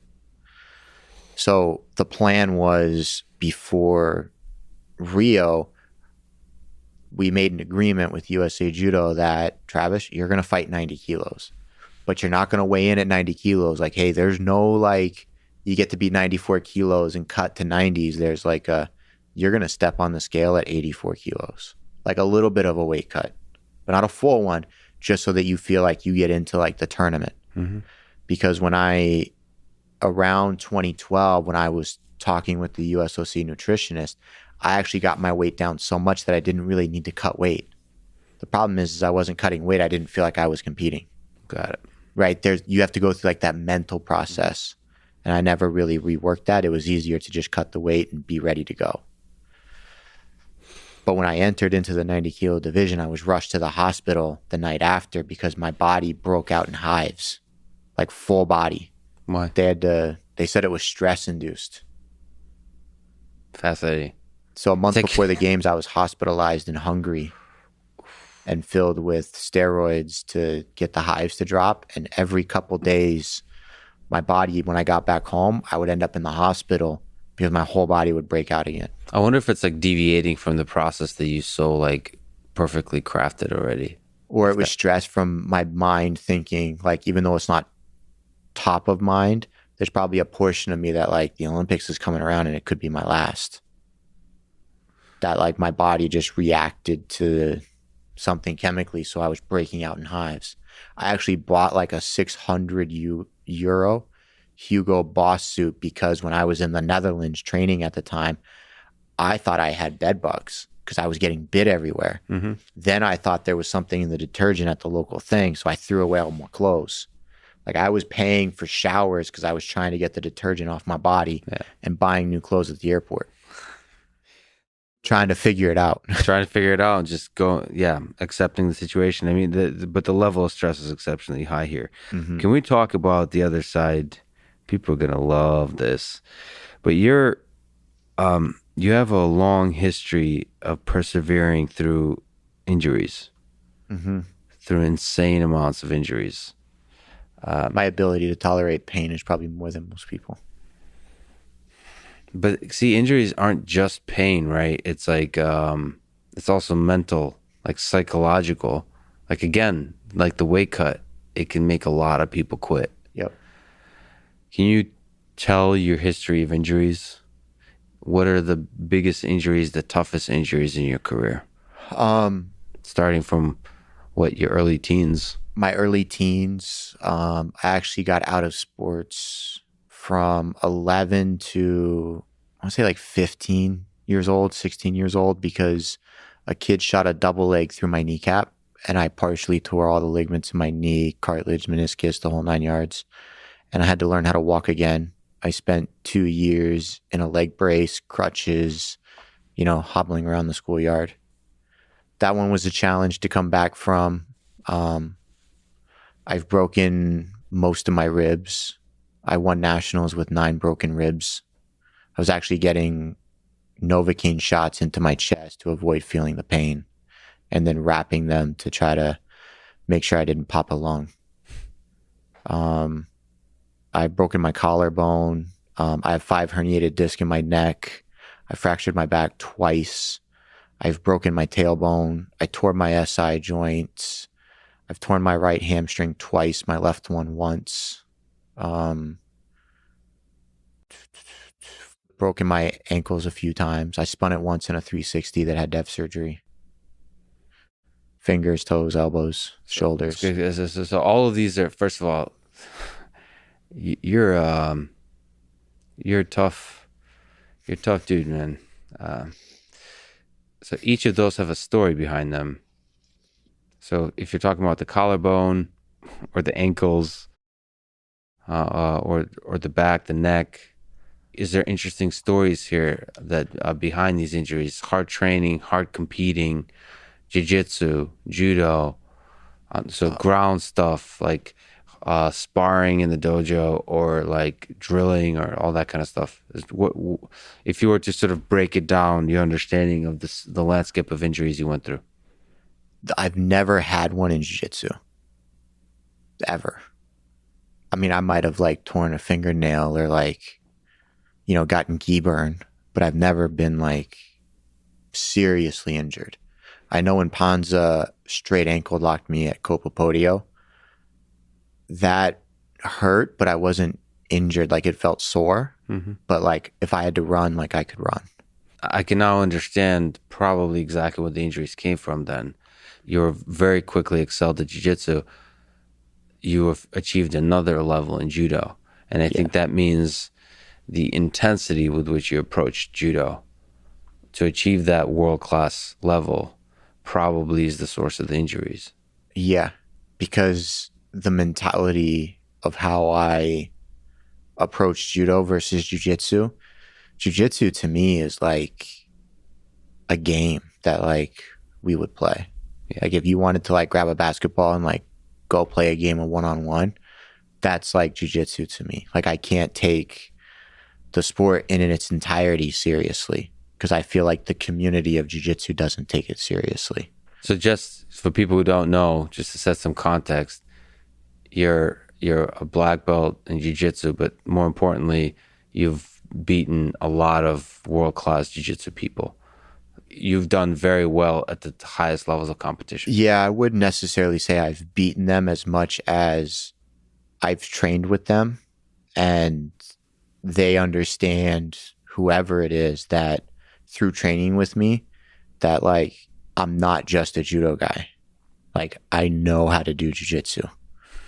Right. And if any one of them were to come to me and like say, hey, you know, I want to feel what it feels like to do judo with me, they would quickly understand that like the way I approach one is very different than the way I approach the other. Like we probably wouldn't be friends if they did judo with me versus if they did jiu-jitsu with me. I'm curious, asking for a friend, mostly because I'll do a little judo with you today. So you clearly, because you're a great instructor and teacher, you have a mode where you can demonstrate a technique. Do you know how to like spar where you're going like 50%? It's hard to put like a percentage to it because I've never in all of my jiu-jitsu ever gone 100%. In jiu-jitsu? Yeah. Like I had a conversation with Salo one time where we were talking about like jiu-jitsu and training, and I was like, well, if I got his arm, I would just break it. And he was like, but what if he tapped? I go, that's not my responsibility. If he taps and the ref doesn't say anything, you just break it. You just keep going. Yeah. He goes, but the tap means it's over. And I said, no, the ref tells me when it's over. I go, I never give you the opportunity to tap, because if you have the opportunity to tap, that means you had the opportunity to think about how to get out, make a decision that you can't, then tap. I clearly operated too slowly. Yeah. So it's either broken or I don't have it. You're when a it comes to terrifying judo person to go against in judo. Like on the ground, is like everything you did. That's amazing. That's really amazing. That's what made you a really fun person to watch, because you really went to war with these people. Yeah. So you know what it's like to go 100% in judo. I do, because I know what it's like to train with somebody under the mentality of, I'm going to do everything I want to do. You're going to do nothing you want to do, and you're going to accept that. Do you ever train in judo where you let people get stuff? Of course. All the time. Now, or like always. Even when you're sort of building up the 4 years, building up to the Olympics, like there's smaller guys that are throwing you in the gym and that kind of stuff? No, I never said that. Okay. That never came out of my mouth. I said I let people do stuff. I never said smaller people throw me.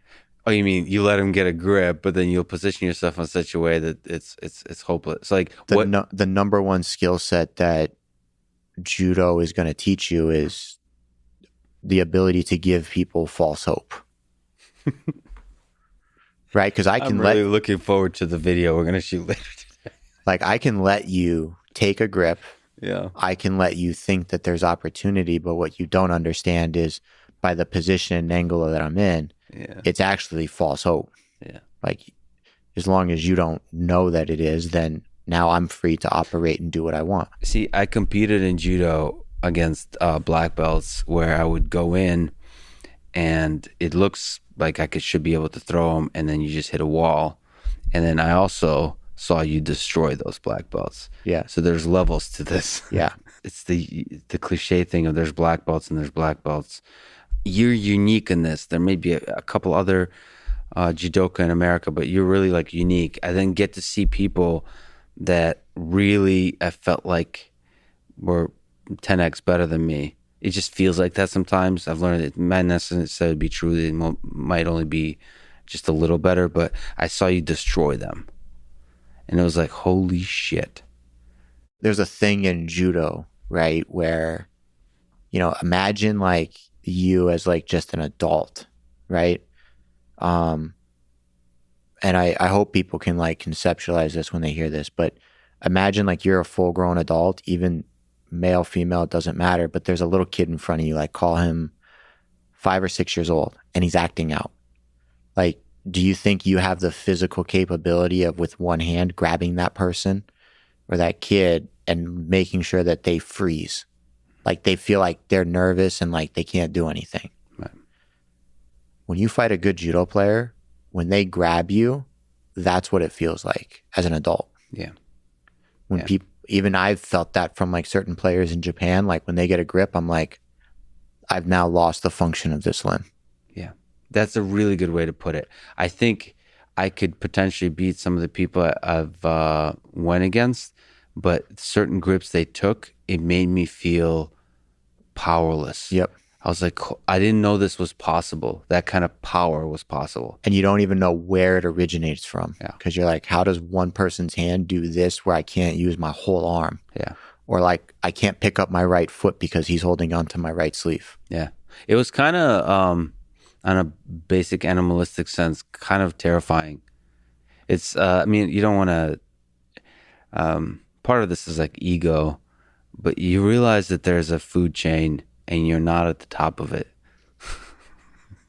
That's part of the humbling process, I think, of martial arts. It's like, I think everybody, like a lot of people, think they're much higher in the food chain than they are. And they really are.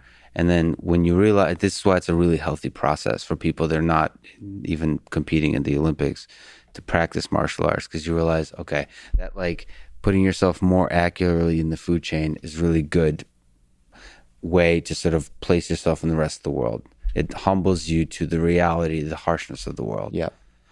It's kind of like when people look at like survival in the wilderness, it's like, oh, it's not that hard. No, you'd probably die in a couple of days. Same thing with like judo and martial arts. Like, yeah, it's really not that hard, but you don't know what to do yet. And so when you find out that first time that you don't know what to do, it's devastating to a lot of people. But those that like stick through it and like start to learn, it's a very powerful like feeling that now like you can take care of yourself. And I think when I talked to you a few times before, you talked about that there's like the top 3, the top 5 in the world. I don't know where you put them, but they're another like level They're above a whole everybody nother else. tier, yeah. And the fact that it's so exciting to me. Probably because I just felt all the levels here, and I've seen you and others at that height destroy those. I've seen the exponential levels to this game. It's incredible that didn't quit, didn't doubt yourself, and just persevered through 3 Olympics to get to that highest, always fighting at that like very highest of levels, but just like, you know, from the top 10 to the top 5, like really breaking in through that. Mm-hmm. I don't know. What would you say it took to get to that highest of levels? Like when you look back to all the weight cuts, to just the insane amount of injuries. Believe it or not, I didn't really think I was there until 2013. I thought I was recognized as one of the best because I was able to fight for Appensburg, which was the professional Bundesliga team for Germany, which is one of the top clubs in all of Europe. When they asked me to, I felt like Europe had like accepted me as like, oh, I'm a top level judo player. But I don't necessarily think that when I signed on to compete for them that the division or the world of judo saw me as a top level judo player, right? There's a mental shift that happens along that point. And for me, my mental shift really came into play in December of 2015 before Rio. That was like when I lost in Japan, that's when I realized like the world respects my abilities and they compete against them. They don't compete against me as a person. They compete against the idea or the persona that I've been able to establish over the years of competing in the division. Wow. So they probably have a nickname for you. You're the system of ideas and thought that they study. But they're studying me as a conceptual whole, not me as the human. Is your style relatively unique in the 81 kilogram division. It was relatively unique for Kayla, I, and Jimmy up until 2016. Now, since 2016, you can see a lot of what we used to do throughout most of Europe and even Asia. Like, you're starting to see some of those techniques that you didn't see before starting to get implemented. Because when I was gearing up for 2015, I had such a slew of injuries that entire calendar year that I never should have made it to Rio. I should have called it quits at the end of 2015 because I suffered that major concussion in February. I stepped on a mat in May for the first time. I lost 5 straight tournaments. I left the national team, went to Japan, won Pan Am Games, got a bacterial infection at the Worlds, almost had my leg cut off, tore my SI joint later on that year, and then took 5th in Japan. And when you look at like the calendar year as a whole, like the world should have treated me like I was washed up. Like, this guy hasn't been training, he hasn't been doing anything, but I took 5th in Japan. Now, how does a guy that hasn't trained all year take 5th at one of the hardest tournaments in the world on 2 weeks of training? Because they were fighting the guy I used to be, not the guy I was at the tournament, which means they were competing under the idea of like, what is he really capable of? Not what have I brought to the table today? And that just gave you the confidence. And that told me that, like, well, if I can take 5th and I'm this bad at judo right now, wait until I'm healthy and I'm back in shape. Then they're not going to know what hit them. One of the essential components of being the number one in the world or up in that place is that confidence, the self-belief. And the rest of the world believing it. You can have all the confidence in the world, but if the rest of the room doesn't buy it, it's nothing. That's funny. It's like there's certain people, right? With Tyson, Mike they Tyson. They all understand he could not train and they're still scared. Yeah. Right? Like, he doesn't have to work out that hard anymore. There's several judo, you know this way better, but from a spectator perspective, like Ilias Iliadis is like that. He's one of them. It's like he's portrayed over the years. Why like is everyone so scared of that guy? It's interesting. Yep. People were scared of you too. People just gave a certain level of respect to my skill set. And whether I had a bad weight cut or didn't have a bad weight cut or not trained for the last 3 months, which never happened, I'm just saying, they were going to fight the persona. And it's an important distinction when you're looking at the top 5 because everybody coming up, they're training against the persona, not who you are. Even I did that at a younger age. That's why I would always go to people's hometowns because, like, I don't care about the persona. I want to know what you do day in and day out. When I couldn't beat a Russian, I told Jimmy, send me to Russia. I need to understand and see it with my own eyes, what they do, outperform so that I can believe that I can beat them. Can I ask you on this, a small tangent? So Dagestan has produced some incredible wrestlers. Yep. I don't know what the story with judo is, where the source of greatness in Russia is for judo. But what do you make of Dagestan? Why what is it in the culture of there or Russia broadly that produces greatness? Specifically in the combat sports. I don't know. Yeah, specifically in the combat sports. Sorry, but I don't know if you want to draw a distinction between wrestling and judo. I'm almost curious. Do you understand the differences there in the culture? Still a combat sport to them. They're still in that same like realm of they're taking young kids, and that's what they do. So Khabib speaks very highly of judo. Yep. Like, it's funny. Khabib, Vladimir Putin. People don't get it, but like judo is like one of the premier sports in the world. But we just don't understand it. It's not just popularity. So definitely popularity, but also like this respect.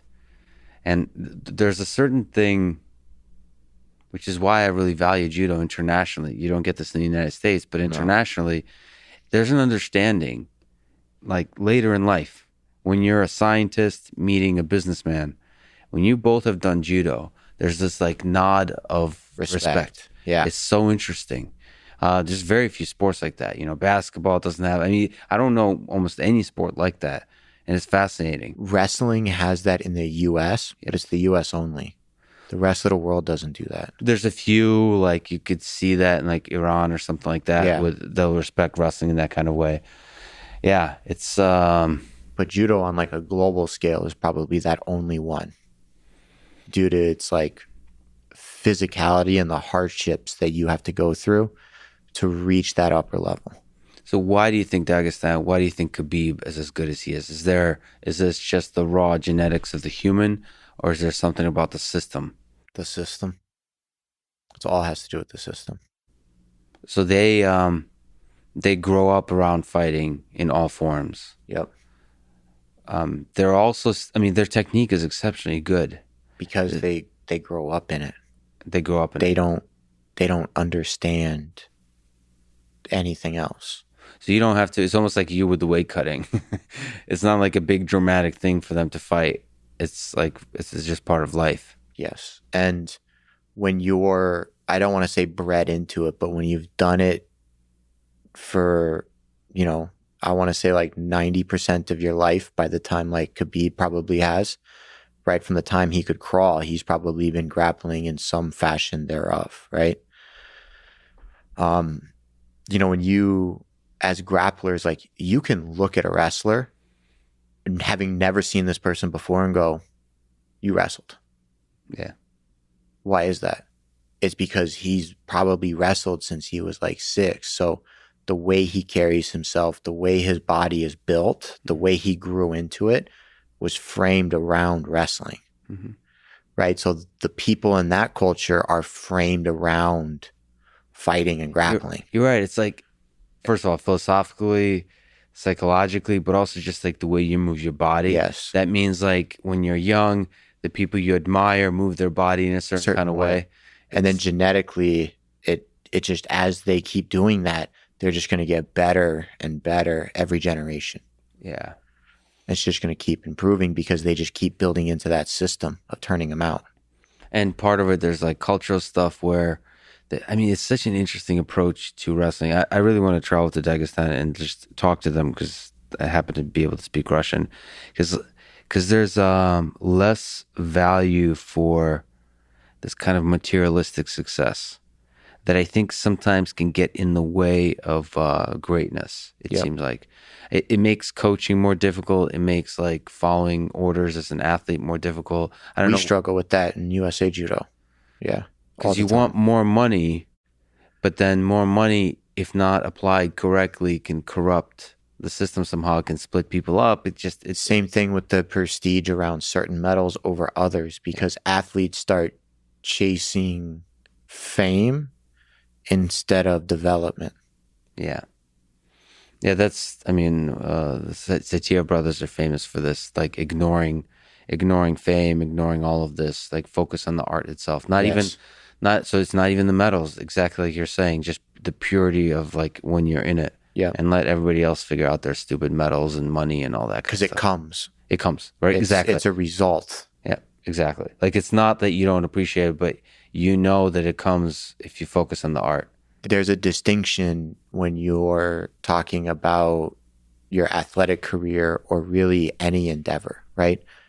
The problem with goal setting is nobody teaches the athletes or the people how to transition from the goal to reality, right? So when you look at my career as a whole, like when I was getting ready for 2008, I actually forgot to train for it.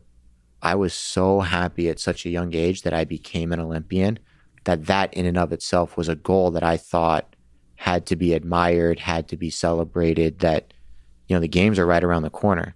I didn't really come down off that high. You're right? The local optimum of just winning the trials. Yeah. It's a big thing. It's a huge thing, but then you're just focusing on the accomplishment, not the... Correct. But at some point, right, when I went into London, I actually went into London going with, I'm going to prove I'm the best in the world because I believe I'm the best in the world. And I believe it from like the bottom of my soul that I'm winning this. And then you're almost like trying to tell the universe, like, I'm accomplishing this thing because it's a goal. But when I went into Rio, I just accepted the fact that I was winning. It's not a goal. Like, this is happening. You visualized it? But I felt it. You felt it. Right? Like, this is no longer a goal anymore. Like, I anticipate, like, this is happening. I can see this coming down the path because I'm anticipating that the games is happening and I'm going to win. It's not a goal. It's an anticipation. And there's a distinct distinction there between the two. Okay, so for people who are just watching the video of this, there should be an overlay of young Travis. This is, you still had to make 81. Is this still a tough cut here? No, this one was relatively easy. This is going all the way back to 2008. So this is the summer before the games. This probably happened in June, I would say. So this is the Olympic trials. So in the United States, you have to, I mean, similar to like wrestling, you have to win the trials to qualify for that particular division to represent the United States. So this is, you said June before an August Olympics? Yep. So here, I just wanted to show this match because there's another one. I think you do a pin, you do some nice groundwork in the other one. But in this one... Fighting a teammate. Former teammate. Oh, there's an old school double leg. I forgot about that. And it's weird to see. So there, the Travis's opponent, and Travis is setting up here that Sayanagi, posting his left arm and getting it done. That's a big throw. You don't have too many of those big throws on video, because like often on video you're going against the best people in the world. It's tough to get like that much air. And a lot of times the ones that we do see, and the part that a lot of people don't experience is a lot of those times where I threw people with that throw, it was in training camps. So by the time I got to the competition with these guys, they were playing 100% defense to never let me do that. Yeah. So you do this here. Are you kind of pulling him down? No, I'm trying to get him to come up. But are you pulling him down to fake him up? I'm not doing anything with my left hand. So here the opponent is so what I'm doing right now is his head is like in my chest. I'm pressing him to get his head to lift with my chest. So I'm pressing his hand down so I can use my chest to like pinch my scaps and roll his head up so that he wants to pick it up. And then doesn't he know what's coming here? Oh no, he might not. Oh no, he knew. He was a former teammate. He knew exactly what I was trying to do. And that was a really big step with your right foot. It covers about 4 feet. So you step distance, and your left catches up in like perfect position. Yeah, if you back it up a little bit. Keep going. Right there. This is like an important distinction between mine and everybody else's, is because I split his hip. I actually, once I'm able to split, I no longer need his center of gravity below mine. Right. And when you say split, you mean you put your foot in between? I do that split, that 4-foot split. Yes. And then when I get my feet back together, it doesn't matter that I'm under his center of gravity or not. Yeah. That's why my chest is right around his like sternum height for me. Yeah. So how does he get, for people just listening to this, Travis steps he does like a big, huge step, gets... Yeah. Like my hip is probably right around his nipple because he's sprawled back so much. Yeah, that's right. So how does the physics of this work? You're violating the principle of your center of mass being under. Oh, I guess somehow it is. I don't know, but he has nowhere to go. He's screwed. Yes, that's the kicker. Is the way mine works is, in order for him to play an effective defense, he needs to have his feet firmly planted on the ground with friction. Yeah. Otherwise, he can't press into me to stop it. So when I get him to sprawl back, when I split his legs, he effectively loses that contact with the floor. Even though his feet are on the floor, they're not in a position where he can drive from them. Yeah. Therefore, when I flip, he flips. So there's a natural like flailing here. So he's not falling forward. You're falling forward. Yes. And he's just attached to you. So like you can keep him up there and the like legs would be just flailing. Yep. One of my golden rules when I'm training and I get really tired, one of the like mantras I would always tell myself is, I'm going to put my back on your chest and then I'm going to put my back on the floor. Yeah. Because then you'll be underneath me. It's a good principle to... It's very simple. And it, regardless of like all the chaos and how quickly things are happening, it's something I can just dumb everything down to and focus on. Regardless of the gripping situation, the footwork, all of that, get my back to your chest and then put my back on the floor. So this step of getting your back to their chest, like for people who are sort of more, like for example, for people like me who are just like amateur judo people, like there's all kinds of ways to prevent this turn from happening. The gripping and just everything. How difficult is it at the highest level to get into this position? I mean, you make it look effortless often, but like to get to a position where you're from facing them to your back is to them. Is that like strategy? Is that timing? Is that timing? It's timing. It's like anything. Like if I wanted to punch you in the face, like how hard is it to really do that if you know you can just play defense and block it? Yeah. The trick is to get them to play defense to something that never happened.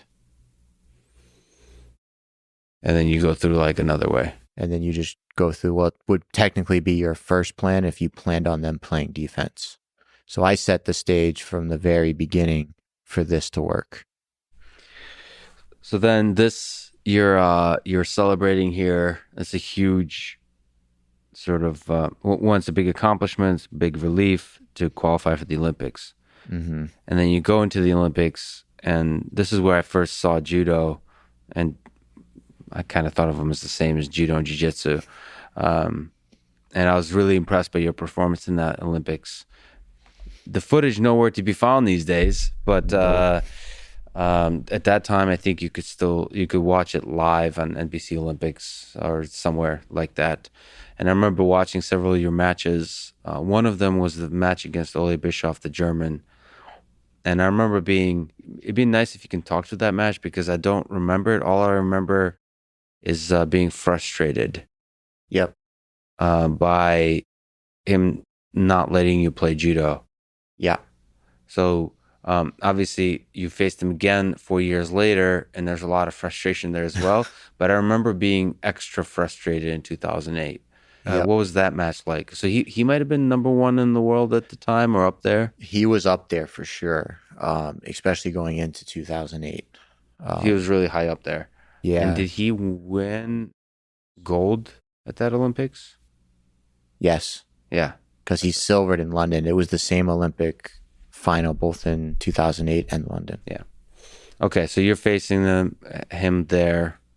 Were you intimidated? What was the strategy? Can you talk to that match? Because it kind of sets the stage for the rematch in 2012. Yeah, he was somebody that I had trained with in the past. And for some reason, when it comes to him and when we trained together, it's more of a physical altercation than a judo training session. Like it's just like the coaches have had to break us up a few times. Like, oh, you guys get almost like angry too? A little bit. It always goes, farther than it should. We're friends, like we say hello to each other. But for some reason, when we train together, there's something about like him and me that just oil and water. I don't know what it is. Could it be also the gripping? Because he's a great gripping strategist. Does he frustrate you with certain kinds of grips and then you get pissed off and then you frustrate him? And then he gets pissed off and then before you know it, somebody's kicked somebody or punched somebody in the mouth or done something. Yeah. So one of the only evidences we have online of you fighting him is your foot in his groin area is the only thing we have from that Olympics. From 2008. From 2008, yeah. And to answer everybody's question, yes, it was deliberate. Now you can say this. Yeah. But yeah, I remember there being a lot of frustration. You're actually going for a lot of stuff like sacrifice throws. I mean, maybe you're not going for the high scoring ippons, but you're just trying to shake things up, if I remember correctly. Yeah, because I was so young then that, and he was, in his prime really at that time, right? He must have been 24, 25, 26, world medalist, European champion at the time. And when he would grab me, I had that sense of feeling stuck. Like I was strong enough if I used all my strength to not let him do anything, but then you can't be offensive when you're using all your strength to hold on to the situation. So I was getting really aggravated because I couldn't generate any offense. With every time I felt like I gained an advantage in the gripping scenario, he would take some obscure grip somewhere that was like, well, now I've got to go address this thing, give up what I gained, then I have to go back. And if I were to think about watching the match now, it'd probably look like a lot of flailing because we're just trying to generate enough to not get a penalty, but also not enough to where he could counter it. Did you think you could beat him, like when you were walking into the match? Until I gripped him for the first time, because I had trained with him before, he felt stronger and more in shape than I've ever felt him that day at that Olympics. Which begs a whole nother question. But I remember when he grabbed me for that first time, I went, this is different. And there was a sense of panic at the time because I was like, holy crap, where did this come from? This is not the guy that I've trained with, that I expected. Because it was a definite level change in his ability, strength, speed, and stamina. Like looking back at that, can you explain that? Is it just you being more less confident because it was the Olympics? Is there some kind of routine that he followed to really level up in intensity for this particular event? I've been told that he only gets to his prime for really big events. Yeah. He doesn't train year round like I would train. But when it comes to the games, he doesn't do social media. He doesn't work. He lives, breathes, eats his training for the games, which could, institute that level. What about you? Is there, Dan Gable famously said, the one loss he had in college, he was doing a lot of media and stuff. Back then, there was no social media. But that was a huge mistake for him. Do you do social media? Do you do at this point? Well, at that time it was AOL. I don't know. What's 2008? I didn't even have a Facebook page, MySpace, nothing at this point. Yeah. I got my first Facebook page from the USOC in 2012. Yeah. When I went through the media thing, the lady was like, you have to have it. I go, I don't want it. I don't like people. I don't want to deal with the people. What am I supposed to do? The social part of the social media. No. Okay. I have to bring this up because, and then you went on to face Thiago Camilo. You lost that match, but you went on to win bronze. That's also an interesting one, but we can skip ahead. I just remember being really impressed both by your groundwork. That was a match I should have won. Yeah. I should have won that. If you don't know judo, you would visually watch that and be like, I'm winning. But he was technically winning on the scoreboard, so it is what it is. But the point that he got that solidified his win, yes, it was a point back in those days, so I can't say anything, but my shoulder nicked the ground. So it's I don't know. Yeah, a lot of the stories of your Olympic career is from a fan perspective, it seems like you should have won or you very close to could have won. Yes. And there was a lot of frustration in you in your game being shut down in certain ways. But the thing that immediately grabbed me in 2008 was something about the way you approached judo, how much you wanted to win. Because I was young then. When I was at this time in my career, I was out to win. There was no I'm going to grab you, I'm going to throw you. And if not, you're going to go through a battle. Yeah. You're going to make sure you earned it. It so happened that you competing in 2008, I became a fan of yours at that moment. And since then, I kind of knew about judo. My university had a judo club, and I kind of knew about jiu-jitsu from mixed martial arts. And obviously, I wrestled for many years before, and I love wrestling. But there's something about you competing that made me well, there's no other way to say it, but it like changed the direction of my life because it forced me to say, you know what, I'm going to start judo and jiu-jitsu. And first of all, for that, I'm really grateful. But it's fascinating to think that here's this kid who's 22 years old. I'm sure I'm not the only one that you've influenced, like you've changed the direction of my life. And there could be huge number of others like that. I mean, that's the power of you as an individual on the Olympic stage. You ever think about the pressure of that? Did you think as a 22-year-old, there's a bunch of people, like I know I'm not the only one who changed. I just happened to have a microphone recently. You know what I mean? Like, it's fascinating to think about, right? Like perhaps you didn't think about this. It's just a judo match, but you influenced hundreds of thousands of people, if not millions. Is that interesting? It's not something that really hit me until 2012 when I lost, because that's when I would say the world felt bad for me at that point. And that's when you knew that people were watching and people were inspired by the loss because of how much went into that match. Yeah. Because, the 99% of us who watched it thought I won, except for the 1% of the people who were considered judges at that day in the event. So, but I mean, that's the win or lose. That was a really inspiring match, and that's when it dinged that because I don't watch something and really get inspired by the person and the act. Mm-hmm. It's it's an accumulative thing.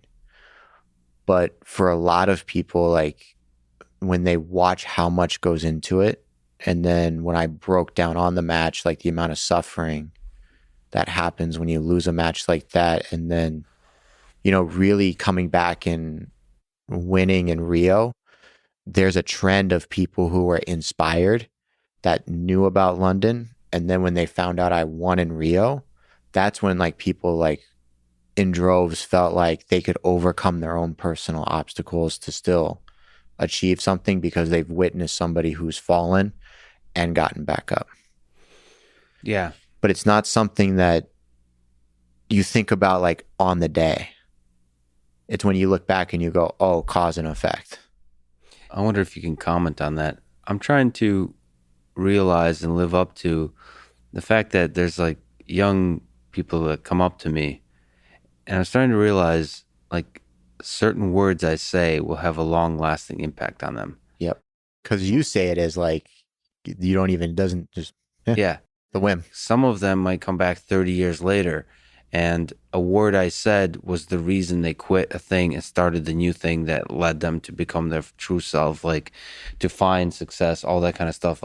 On the flip side, though, some people, based on the actions that we do today, even with this cast, will alter the course of their lives forever. I had a guy one time, was it after London? God, it must have been after London. He actually found me on Instagram, wrote me what seemed to be a dissertation on Instagram about how much I disrespected him 14 years earlier because I didn't step on a podium to take a picture after winning a tournament where he bronzed. Yeah. And I'm thinking to myself, at the time, having dinner with my family because I had to leave the next morning was more important to me as a person, not thinking about who you potentially will become and the actions of whatever you do today. If you do become quote unquote famous or somebody in a spotlight, that could come back to bite you. To me, I don't know about you, that's super motivating, not to be a lesser version of myself ever. Yeah.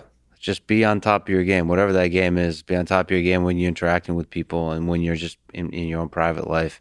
I'm trying to make sure that I'm the exactly same person privately as I am publicly, and making sure I'm on point. I see just hanging out with Joe Rogan a lot.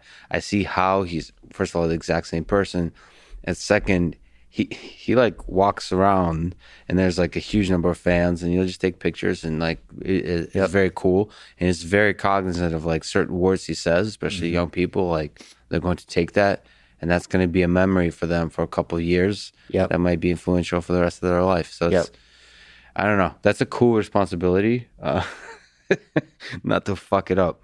But anyway, I bring all that up to just say thank you. So even if you like were frustrated that you didn't win a medal, at least you influenced one silly Russian kid to get into the martial arts. And what happens when you get into martial arts, it alters the direction of your life. Mine for the better. Okay, so let's go to London 2012 Olympics. One of the most dramatic judo battles of all time. Rematch. So you reached the semifinals once again to face the German, Ole Bischoff. Do you mind if we step through that match a little bit? Well, by all means. I've only ever watched the entire thing one time, just because. Fucking. So, for context, for the listener, Travis, first of all, you don't like losing. I think that's fair to say. You know, the hard part with this match is because I went into this Olympics thinking, I'm going to fucking win the Olympics. I'm the best in the world. I never in my right mind thought, oh, I'm going to win a medal. Like that never crossed my mind. So it's like, I would have rather him just fucking beat me. Yeah. Because then I lost. So here, the referees, as many people thought, robbed you of a victory, but it was also a really close battle, again, with many of the elements of frustration as 2008 in terms of strategically and gripping wise. And it was just a fascinating battle that went to overtime. So can you set the context? So what did the bracket look like? Who were the players here? Who did you beat leading up to this match? Like, so, as you walk onto the mat, what happened the day before, the hours before, as you're standing there? By the way, how badass is it when just two people are standing like this? And that fucking guy, man. But this bracket was really interesting if you look at like the backstory of 81 kilos, like leading up to the Olympics, right? Because at this point in time, you know, I was inside the top 10 at all times, you know, 8, 7, 5, 4, you know, 6s. I fell out of there sometimes due to injuries, but I always climbed back in. There was another guy from Azerbaijan that was the Olympic champion at 73 kilos in 2008. And the entire division got rocked by match one. Because his first match was with Antoine Valles-Fortier of Canada. And everybody who saw the draw come out was like, the Azerbaijani's going to win it. He's the former Olympic champion. He's pretty much won most of the major events, including at 90 kilos, because he just had smooth judo. And, you know, match one rolls around, match two rolls around. Antoine's in the chute and he's looking around and he's like, the Azerbaijani is not here. Well, where is he? No joke. He runs into the venue a match before, throws his gi on and runs onto the Olympic platform. Wow. Loses to the Canadian in like a 3-minute golden score battle. So do you think he warmed up? Didn't. He ran. He literally ran into the venue, threw his gi on and ran out. Did no judo. And there you see Antoine losing in the quarters. So how good was Antoine? At this point in time, this is, I believe, his first international medal was the Olympic Games. So like, I don't think he'd ever medaled in Paris. He went into this bracket unranked, beating the ranked guy first round because I don't know if he missed the bus. I don't know if he was off his cycle and planned on losing because he didn't want to test positive. I don't know. There's a lot of like questionable things out there that could have potentially caused him to, you know, run onto the Olympic platform for match 1. But, you know, it catapulted Antoine into like a belief that like, I beat the seeded guy. I'm ready. And that was like a turning point in the Canadian's career just as a whole. Right? That's that everybody has a defining moment. Like mine was when I beat Bischoff in Dusseldorf at the Grand Prix for Germany after 2008. Right? I beat the Olympic champion on his home soil to go win the entire tournament. So we all have like those moments. It's just when it happens at the games, it throws the bracket like into a tailspin because typically you'd know like who's going to beat who, where it's going to happen. And when you look at my quarterfinal against the Brazilian, what most people don't know is I was so thankful I had that match. Most people would never in a million years be like, I want to fight the world number 1 at the Olympic Games. That's what I want to do. I want to be the 8th seed fighting the world number 1 because I'm going to win. I was pissed off at him. I was so angry because we were at the Pan Ams, I think the year before, and there was a team tournament and I wanted to fight him. I had lost the quarters to a Cuban, I think, in like the first gripping exchange. He threw me with a drop sail out of nowhere. I was pissed. So I wanted my hands on the Brazilian in the team match. Well, the Brazilian team's warming up. So I walk up to him, no joke. I walked up to him and I go, "You're fighting?" And he goes, "Not today." And I went, "Are you fucking kidding me? I warmed up. I taped up. You're the only fucking guy I want to fight. And you're going to fucking sit in the stands and read a goddamn book?" I was so angry. I carried that anger because I never fought him until this day. I was fucking pissed. I was ready to beat him. That's right. I remember. I forgot he was the world number 1. Yeah. How did? Because I remember like being really excited at that match. How did you beat him? I threw him with 2 hands on the same side collar. Yeah. Like drop sail. I cross gripped. I yanked him behind me and I threw him. Ippon? Wazari. And then the match ended 30 seconds later. Yeah. I was pumped. Okay, if I'm remembering correctly, I thought, okay, this guy might actually win gold. That's what made, for me as a spectator, remembering now the next match that much more like painful. And then the fans of judo that really followed the sport, the stats, when you look at the games and my draws, I had the worst possible draws you ever could have imagined. Yeah. At both London and Rio, I fought the world number 1 to get to the final or into the semis or past the semis. And everybody I fought in the draw either beat me the last time we fought or I had never fought before. So I always held a loss going onto the mat at the Olympic Games. How'd you feel about that, by the way? Like, what were your feelings about facing the Brazilian first? I was so excited. That was match 3. In London, I fought the Slovenian guy first round who beat me. Where did he beat me? Was it the Worlds? Might have been the Worlds. And then Churchesville, I fought in the second round, who threw me for Wazari in Japan.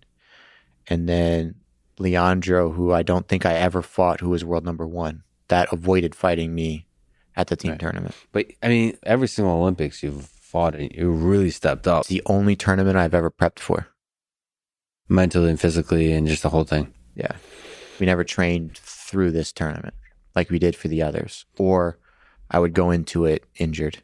All right, well, let's talk about, you're standing there next to that, to the German.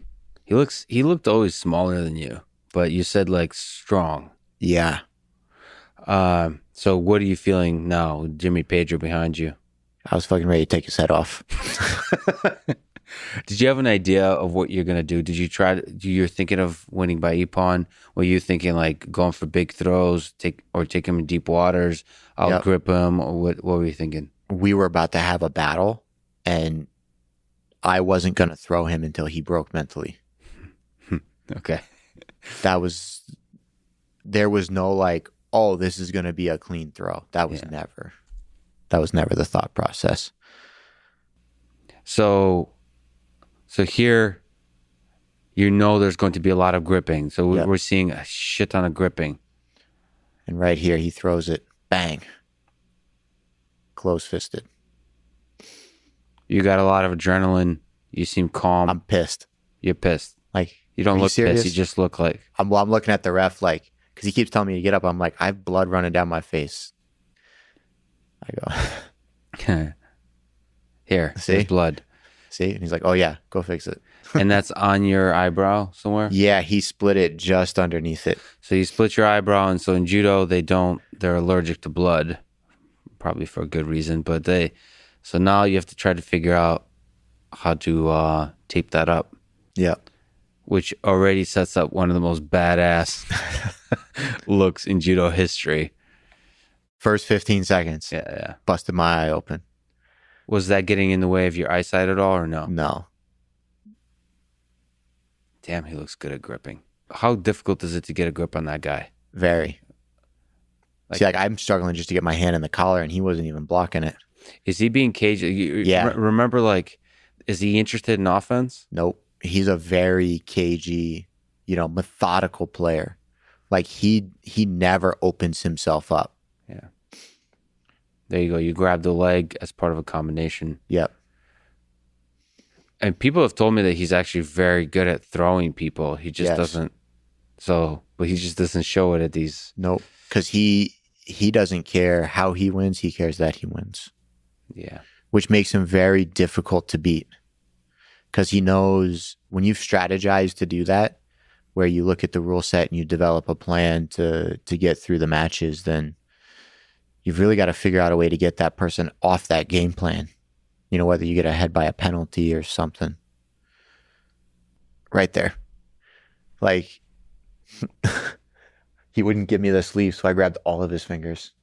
Oh, nice. In which is open, like this way, or I grabbed them the other way and I started lifting them. yeah, Like I start nice. reverse playing like mercy. like this. Yeah. Oh, this is great. Because he wouldn't give me the sleeve and I needed an attack. So then And, I'm like, okay, I can't hold on to this forever because that judge is going to see it. So let me just do a quick throw here while I'm using the fingers in the You're mercy grip. holding on. Yeah. And then I rips just- it out. Yeah. And So, then Yeah. he goes to get up and I go to get on top. And right here, Nice. that elbow. You get him? You got him. Yeah, it looks like I elbow him. Did you do it kind of? No, I didn't even. At the time, I never knew this happened Yeah. until after I watched this like 3 or 4 years later. Didn't even know. I didn't even feel it. Look at that. So he's legitimately angry here. Yeah, he's angry.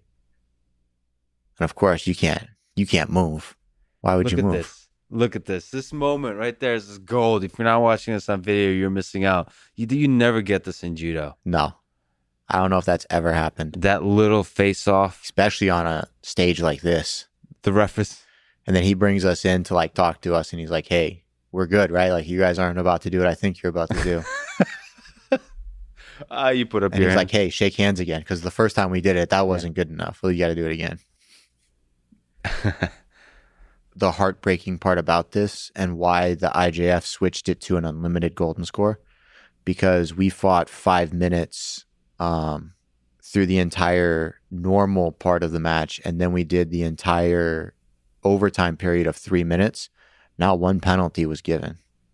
No gripping infractions, So you no were going- false attacks, like no I stalling. mean, that's great. There was nobody was really backing up. Yep. I mean, he was, So what was Jimmy telling you here? Or was he talking to you at all? He's not allowed to talk during medical things, and Okay. my nose is now broken. But he's also the nose is broken from what? I caught an elbow from him. Glad his face is clean. That's fun. And right here, like I was pissed. I was so angry at the medic Yeah. because he's fumbling around, and I'm like, my whole plan is to break the German mentally. Yeah. You got to hurry up with the tape, man. Like he's supposed to be tired. Like he's not supposed to be resting. And Like- is Jimmy yelling here? He Or- can't. No, That's why not here, but during the match. Yeah. And you can see I just take it from him and I'm like, give it to me. I'm going to do it myself. Get out of here. How scared is the medic? It's like this guy's Look at it. gonna He can't kill even me. tear the tape. Can't Look how even turn the nervous he tape. is. We made fun of him for this Yeah. so much Yeah. throughout the years. Still do to this day. All right, here we go. Oh, you look great. Getting geared up. Can't really see, don't care. Was there He's- some outcome in your mind that you could possibly beat him on the ground with a Nope. submission or a pin? You knew you're going to have to throw him. I knew I was going to have to, if I was going to throw him or armbar him or pin him, whatever the case may be, it was going to be his mental, like, I'm just tired of this, Yeah. right? He's too cagey of a player. He's too experienced. You know, he has to mentally make that choice to give that inch. Yeah. And then you just have to be ready to take it. So I was just waiting for it. And so now this is 4 minutes in, 1 minute left. Yep. Is that in your game plan too? Potential like sumigation, like these sacrifice throws too? Because the whole point of that technique and the sacrifice throws wasn't because I thought I was going to throw him, but it disrupts the pattern enough to like get him to make a potential mistake. Yeah. Like, see, he should have gotten a Shido there. Hands in the face. But again, that's just part of judo. Yeah. He poked me in the eyeball. This is a rough match. Does he act at all or no? Like, was he acting frustrated or anything like that? Or was it all like he's like acting for the ref? You know what I mean? Yeah. Like, all that kind of stuff. You're just going in Yeah. hard, nonstop. Yeah. Just Like a little kick. angry, aggressive. Feeling cardio here at all? Like, Nope. I didn't No. get tired during this. and then Like, just always pressing forward. time runs out. Now we're into golden score. Gold. 12 minutes and 38 seconds later. Yeah, you think about every judo exchange, right? Every time we Yeah. grip up, every time we attack, sometimes it can take longer to get back to the line than the entire exchange.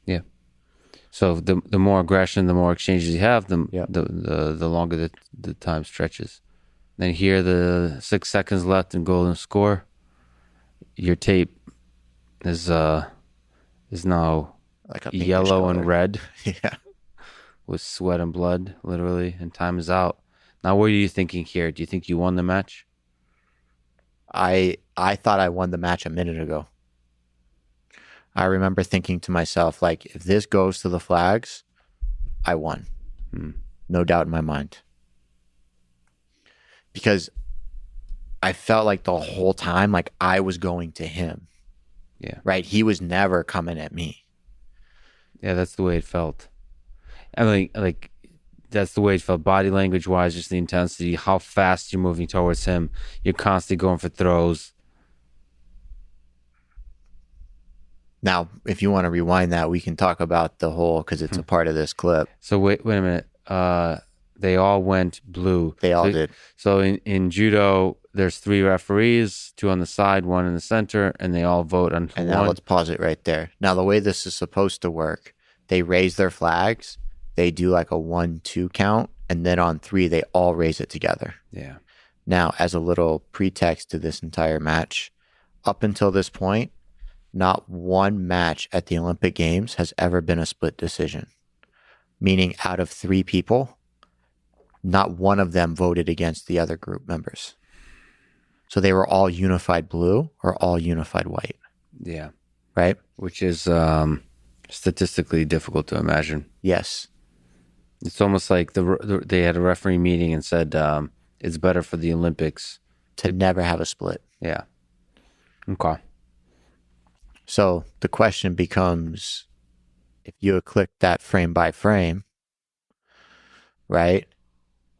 So right now we have all the refs with their flags out, and then click that. So the middle ref Guy starts he is all the way up. all the way up. The other side judges haven't moved. We now have one side ref all the way up. Then we have a third side ref all the way up. Yeah. So there's a time point when the middle guy has the flag all the way up. If not 80, 90% of the way there. Yeah. Then the other one does, and then the third one goes. So now the question becomes, who really, like, did the outside refs really have an opinion? Or were they told to wait for the center one to start and then lift whatever flag the center ref picked? Yeah. This is very unfortunate. Because It's very honestly, it's very possible that they had this meeting.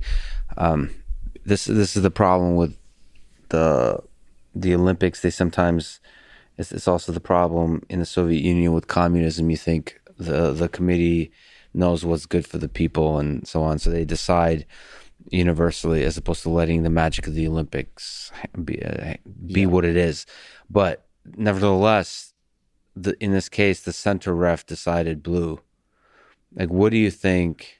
Do you think it's just a shitty call, or like he has the right to pick, but the problem is the other two I don't think did. Yeah. So, and that's so when you do this frame by frame again, right? Like, I can see from my own perspective 2 of the refs, and I see them both blue, right? So when you fast forward that a little bit to get to like all the flags, I see the 2 go blue, and I look over and I look at the other guy and I'm like, really? Yeah. All 3? I've fought for 8 minutes and I can't even get a vote. I didn't even get a penalty. I can't even get a vote. And that's when I broke. I couldn't believe it. And I'm not going to lie, he looked shocked. And here you're on your knees. Crying. You're crying. Literally crying. This is it. Yeah. Man, but I think at the end. An amazing match. That was such a war. I mean, both people can't believe what happened. I know. And like, honestly, I wish we had the rules that we do today as far as the unlimited golden score, because I would have loved to have seen what would have happened. What was Jimmy saying here to you? I mean, I guess there's nothing to say. Yeah, he was kind of apologizing for the way the scores went. Because he knows how badly you want it. He saw the match. He felt I deserved to win it. Yeah. Based on what happened. But he probably, with all his experience, knows that this is what the Olympics are about. The refs sometimes. Yep. I mean, that's the magic of it, man. Well, and at the same time, we're in the Olympic semifinal in a sport that's dominated by certain continents. And when you look at the 3 refs on the mat, they're all European. Yeah. You're telling me there couldn't have been one Pan Am, one African, one Oceania, different. Like, why'd they all have to be European? But to be fair, it's back to your sauna story. Correct. You've dealt with this stuff before. And you've won over this stuff before. And that's why, like, I was broken. And you thought you won here. And when I hindered on that for a year and a half, like, I couldn't even stand. I was done. But I'm pretty sure there's a slow motion replay on this when I watched it. Yeah, he's all excited, that fucking guy. Yeah, and he's all happy. It's relief. Yay. Right? Hey, hi, guys. I did it. Yeah, so here's look at like his teeth. My teeth are red. Slow motion replay of the flag being raised, the heart being broken, Travis just bending over. Right here. Watch his reaction. Like, you could see his mouth like open in awe. Like, yeah. Really? Yeah. And he's looking at 2 refs just like I am. He didn't celebrate until he looked at the 3rd one and said, "Oh, all 3." So you think he knew he lost? I think in his head, like, I don't think he really believed he was winning. He did enough to win. Yeah. Yeah. Because when his mouth dropped, like, oh yeah, hey, all 3, like, that's not really the reaction you would give. Yeah, I mean, that was that's one of the greatest matches I've ever seen. I mean, obviously it's painful for you, but that pain, first of all, sets the stage for 2016. But even without that, I think it was just a beautiful story at the Olympics. You've still did incredible job at the Olympics. You stood toe to toe. I think in hindsight, having lost that match did more for me and more for the sport. Yeah, absolutely. As a whole, me losing that match. Yeah. I mean, stories aren't about winning. Stories are about the fighting. So, and that made one hell of a story. But it also has to do with, treachery is probably not the right word to use. It's probably wrong word entirely to use, but because of the conflict in the match and because of how the refs handled the match there at the end, it created controversy that was spoken about for months on world media. Mm-hmm. Right? I remember articles being written about the Olympics and, the reffing and how it was corrupt, and that match was one of them. There was another one in fencing where like something happened with the timer, where one of the fencers, I guess what happens in fencing, the timer resets up a second if it's down. So the fencer got 1 second played out, I think like 27 or 28 times, and then won on like 30. So like there was like clock fixing for fencing. There was this match that I think just got publicity, good or bad. Publicity is publicity for judo. And then you came back to, this is the hard thing after this heartbreak, to step up and continue fighting, right? I really, really struggled. Like unbelievably struggled from 2012 to like 2014. I almost quit numerous times. Yeah. I was so angry. I mean, at one point, I got so mad at the IJF, feeling like they were fucking me every step of the way. I threw a water bottle at a referee after a match. I cussed out a referee one time on a mat. I got suspended from the sport because I was just so angry at that point in time. And IJF is the International Judo Federation, and are they the people that supply the referees, basically, like they kind of run the sport on a global scale. So you sent a few emails, 2014, 15, basically quitting. One of them said, "I'm mentally and physically broken." Another said, with a subject line, "I'm done." Yep. The weight cuts didn't break you. No. So if this broke you, you were really going through a hard time. I was like, you know what?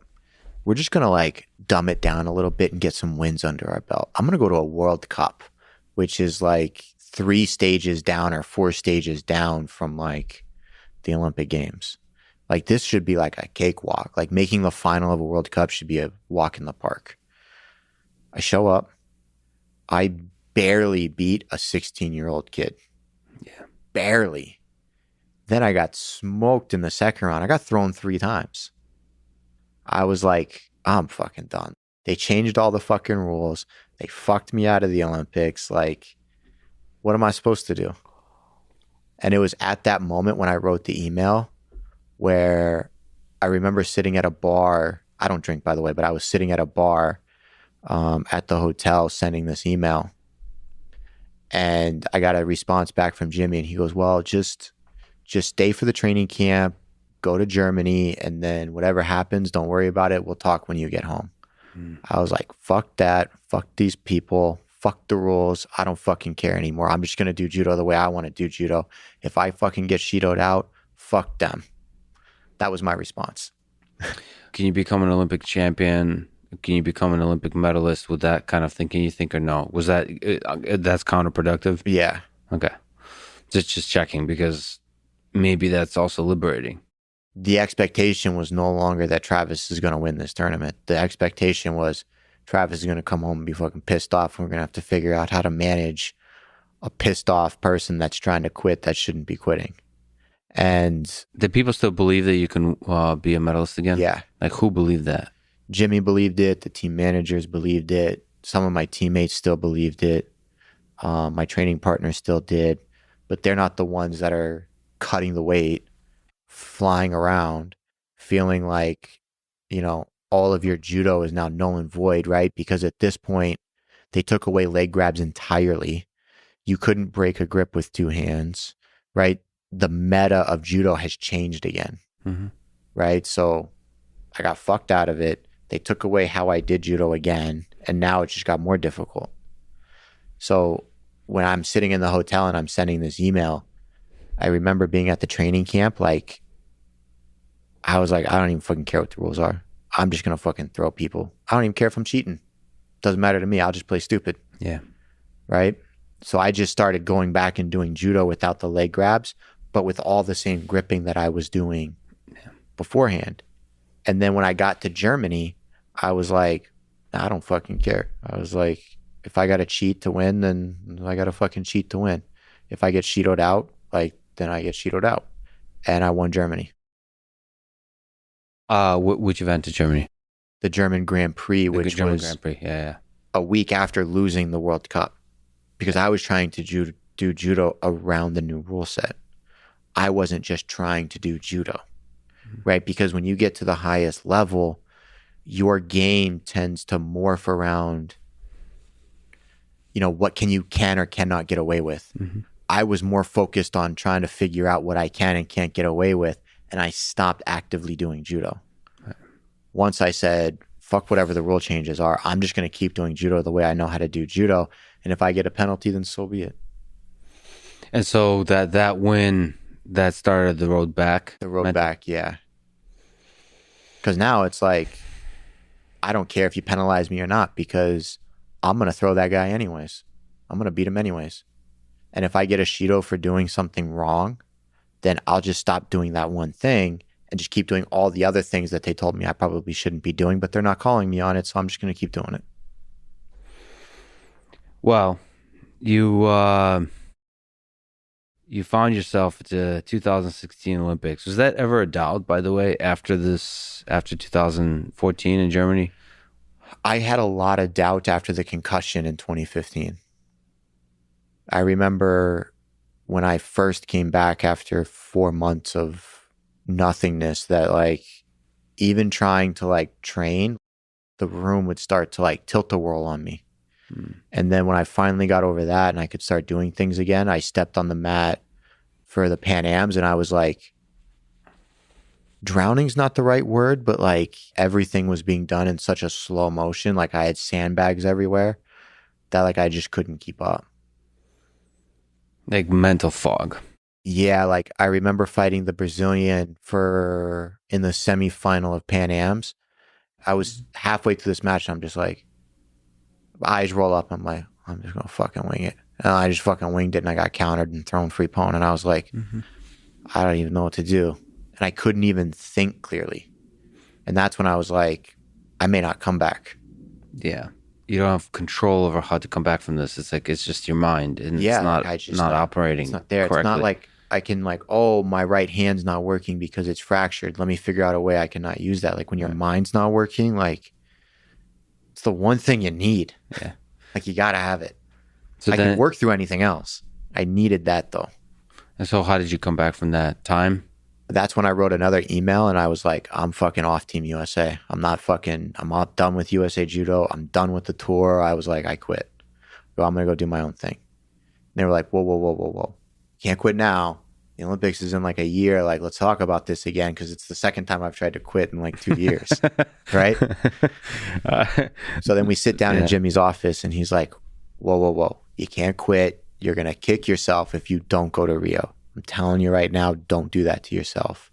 Let's figure out a way of like doing this. And I was like, because when we trained before, we did it as a unit, right? We all went to the same tournaments. We all went to the same training camps. And I'm like, you guys are treating me like I'm the same player I used to be. I go, I'm not operating at the level you think I'm operating at. I go, I can't do that. And he goes, well, what do you want to do? And I go, I'll tell you what, Jimmy, you know I'm being serious because my answer is something you'd never would have expected. I go, I want you to send me to Japan for 3 weeks. And he was like, really? I hated Japan. I refused to go there up until this point.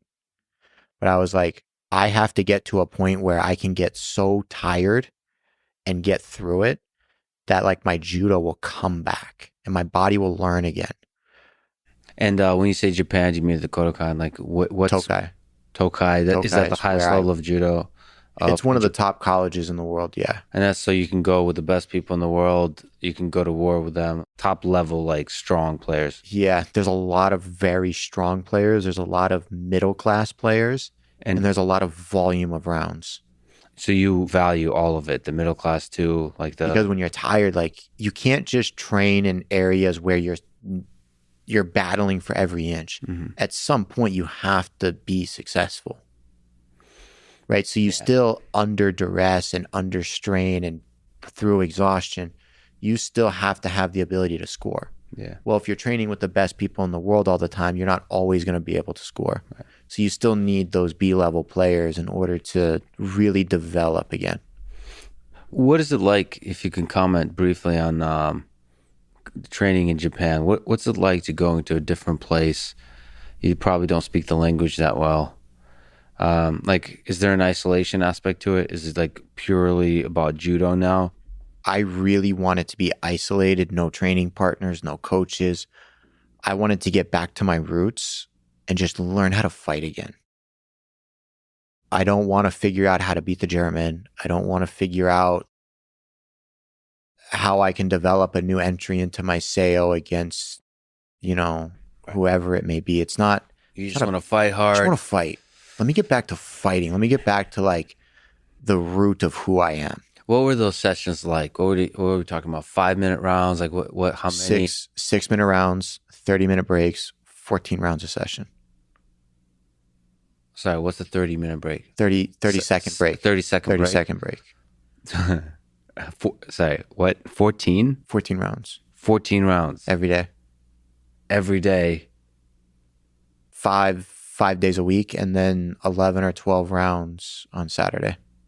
Plus weightlifting, plus running. Plus weightlifting, plus running. So those are hard rounds. Yep. What's it feel like to go through that? So you have a bunch of just a sea of black belts. Yep. Japan. I'm sure they're hunting you a little bit. Depending on who you are. I was hunted a little bit. Like, I didn't really struggle because of who I am. Them as college athletes, they want to show to their coaches and their, higher players, like, oh, look, I can throw the world number whoever. Mm-hmm. But if you're just a guy who shows up, like, them beating you doesn't provide any value or raise their status. Right. No, but you're status raising. Yes. So I was actually like in a situation where nobody was watching me and I was free to just battle at my own will. Okay. Which is what it was about for me. And you just push yourself. Because I knew how to do that. I know how to push myself. Are you, when you're doing these 14 rounds, is every single one a standalone thing for you? Yep. So you're not trying to pace yourself? Nope.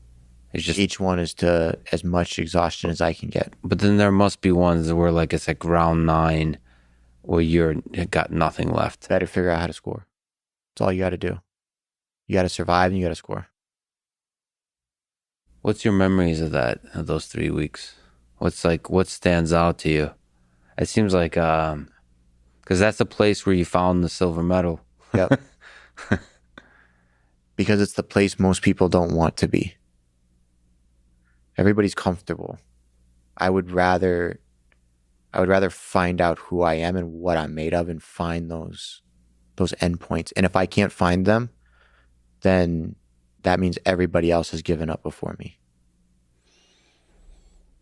Were there a few people that just kind of you returned to battle over and over in those times, and then it was just Yep. no social media, Nope. none of that. It's just like two You men. go lock yourself in your room. You come back. You've thought about it, and you come back with a game plan for that day against some players here or there. And I would develop a hit list. Like, I would be like, oh, that motherfucker grabbed me at like 13 and I watched him sit fucking 4 rounds and then come try to kick the shit out of me. I'm going to fucking grab that guy early and I'm going to beat the shit out of him. And you just develop that list. There's probably some epic battles in that room, right? Yeah. What's it look like? Like, how crowded is it? Like, Very. And so you're just like, yeah, It's a sea of people. see people, and you're trying to, are you doing groundwork at all? Just throws. Just throws. Just throws. No transitions, no nothing. But if I get pissed off and like you keep dropping or like not letting me do what I want to do, Yeah. I'll rip a choke right across your face. Yeah. Just to let you know that like I Yep. can if I wanted to. You have a really nice style of just like respectfully bullying the shit out of people. Because some people call me a bully and I have to remind them that like a bully enjoys like beating up the weak. Right. I want to beat the person that fights back. Right. Exactly. It's not fun for me if you don't fight back. Right. Some of the greatest people I've seen like do this. They basically you have this in the Iowa wrestling rooms. They'll push each other into the wall. Like there's like anger, but it's ultimately underneath it all. It's like a deep respect. I was training with Colton Brown one time And I went to San Jose State because I was in California for something. And he kept circling to the edge. They had like a cupboard that had like, when you opened it, it had like all the tape and like medical supplies. I was like, we'll fucking put you right through that. And he kind of giggled, and then he went by that edge, and I fucking ran him right through it. Yeah. See, to me, that's an ultimate sign of respect that both you and Colton will remember well. And we're still friends. We still talk. It's just, I told him I was going to do it. He knew I meant it too. Yeah. He did it anyways. He was just testing me. Yeah. Listen, and that same attitude that was in Japan, just day after day after day after day. Yep. 14 rounds. That's rough. And you didn't sit out rounds? And I did it all with a broken hand. How? No. How did you do it with a broken hand? You show up every day. You show up. Okay. Which one, left or right? My right. Okay, so that's okay. So you can then focus on gripping with your left. There's always a way. There's always a way. But that means you can't, I guess you don't have to grip with your right sometimes. You could just, I would palm it with my thumb just like hanging out like this. Just like this. So you can do something. So you could do like ogoshi, because you have a... what were your main throws? It was Seinagi. Koshiguruma. Okay. Sumi, Uchimata. But you have this big like ogoshi type of thing. Like a... Yeah, but not from like around the waist. It's from over the shoulder. Over the shoulder. And I can do it with just the one hand. Oh, sorry, which one hand? The right one. I don't need the sleeve hand. You don't need the sleeve hand, but you couldn't do it with the broken hand. I could. Because I can just put my hand in the gi so it can't come off. And then you just... Because what happened was 3 days before I was leaving for Japan, a guy, my hand was rested like this on a mat. And the guy, boom, took my whole thumb off and tore all the tendons in the palm. Yeah.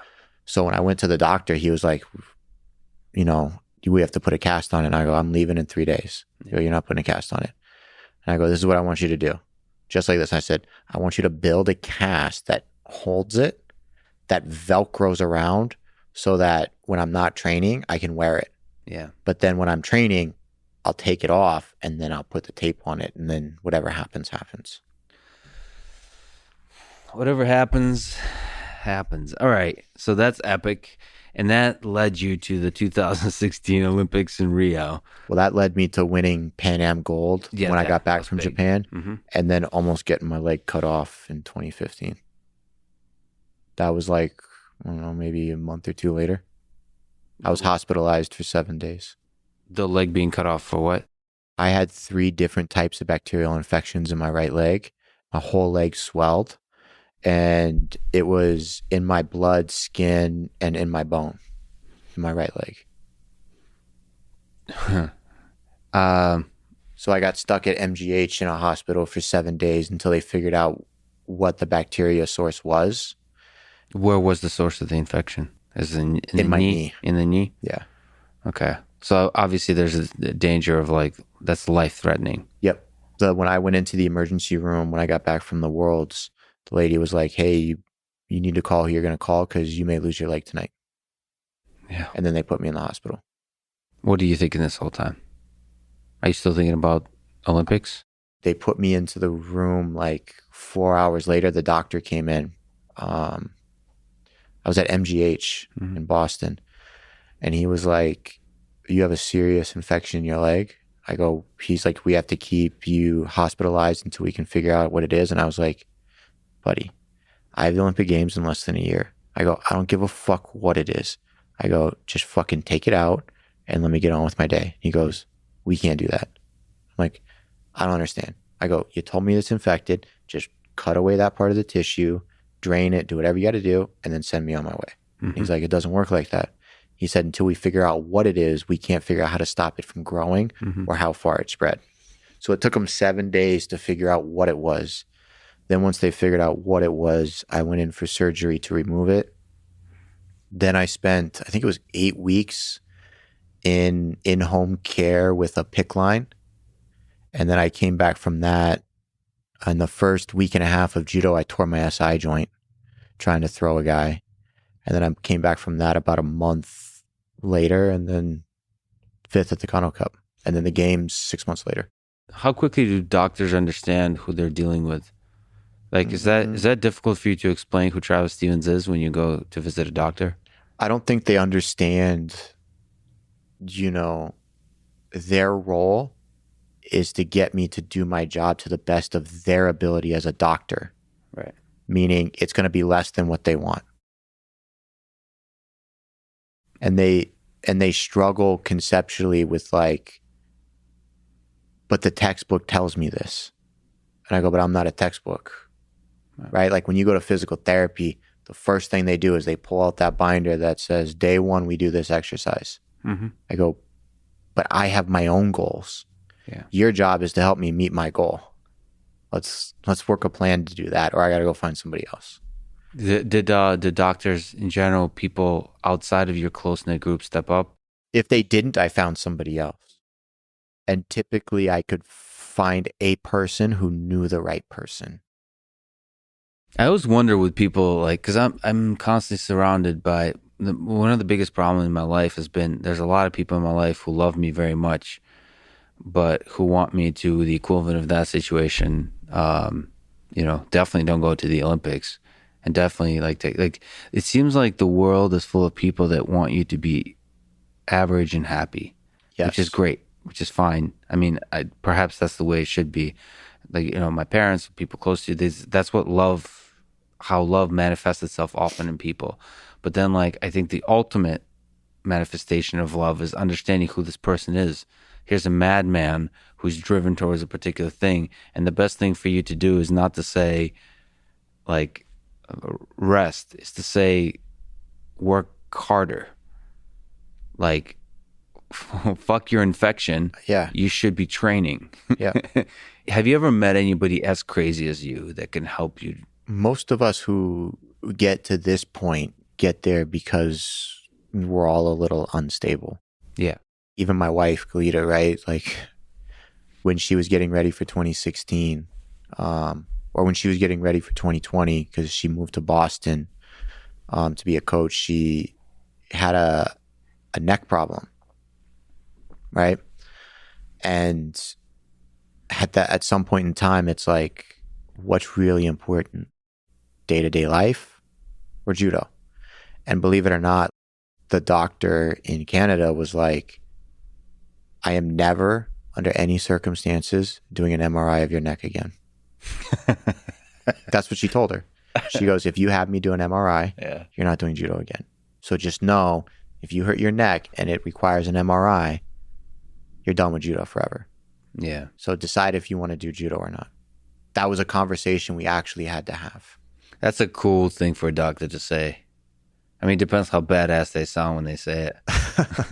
So that's a tough conversation. Judo 1. What's this with your wife? What's that relationship like? So you're both a little crazy. A little bit. In the good sense.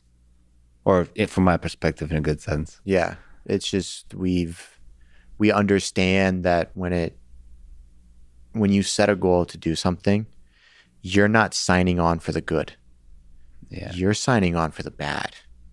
And I don't think a lot of people understand that. That's like a Valentine's Day card from Travis Stevens. It's you have to accept everything negative that could possibly happen. And until you do, you're never going to make it. Because you'll always sell yourself short. Yeah. You'll never go far enough. And if you sign up for the whole thing, then the negative is just like, oh, great. I expected that. If you're experiencing the negative, they're also experiencing the negative. And if you overcome it, maybe they'll get knocked out from it. Yep. Maybe they won't deal with it. Maybe they won't train through it. Right? When I had my 5 herniated disc and I was in a neck brace, I was still in the gym at 7 a.m. Yeah. Doing whatever it is I could do because my job is to be at the gym. David Goggins, I don't know if you know the guy. He's damaged lots of parts of his body like you, trying to achieve things. So, unlike you, his achievements are like, your achievements come with a medal. He's just running in the darkness in the middle of nowhere by himself. It's like, I mean, it's the same probably as with you if you're able to be introspective about it, is he's just battling his own inner demons and working through those and is breaking his body doing so. Are you cognizant of the trade-off of the fact that, you're damaging your body to get to these levels of achievements, of this level of excellence, of this level of greatness? I mean, I guess that depends on what you consider damage, really, because I don't really see that I have damaged my body. If anything, I think I've strengthened it. My body can go through more than yours can. Yeah. Whose is weaker? Yeah. Right? It's just like the Thai boxers, right? Yeah. In order to strengthen their shins, they got to break it a few times. Yeah. It's just nature of the beast. You just had to break a bunch of stuff to find where the weak points are, and then made them stronger. Yep. Or strengthen the areas around it to strengthen it by, the sheer relation to it. But the problem is, like, you may not be able to do judo, until you're 70. Why not? I may not be able to do judo to the level I used to. Yeah. Don't get me wrong, but I can still do judo. You can still do And I think a lot of people struggle with, they want to keep doing it like they used to be able to do it. I don't try to do judo like I used to, like you're seeing here. Yeah. I'm not that guy anymore. I accept that. I don't even try to be that guy anymore. I'm a completely different player today than I am when I was winning Olympic medals. And so I guess when you're looking at like my journey, and the trade-off is I never sacrificed anything. The people around me sacrificed for me. And I never had a downturn after the Olympics because I never identified as an Olympian. A lot of Olympians suffer from depression afterwards. Because they identify as it. Now they don't have who they are. Where was your personal moment of greatness? Or do you not experience life that way, where you were truly proud to be yourself? Like, every day I wake up. You wake up and you're not proud of who you are, then you've really got to seek out some help. So that's, first of all, okay, I'll do that, because I definitely am not proud of who I am. I just wonder, if you didn't identify with the Olympics, was there times, maybe in the training room, maybe in Japan, where you just kind of felt like... I get more of an emotional, I guess, trigger, right? Where I feel proud of what I've done when I've set to a task and I've done it. So almost any task. And the more challenging the task, the more reward. You fought a lot of amazing battles in 2016 Olympics. So you beat the world number 4 in the quarterfinals.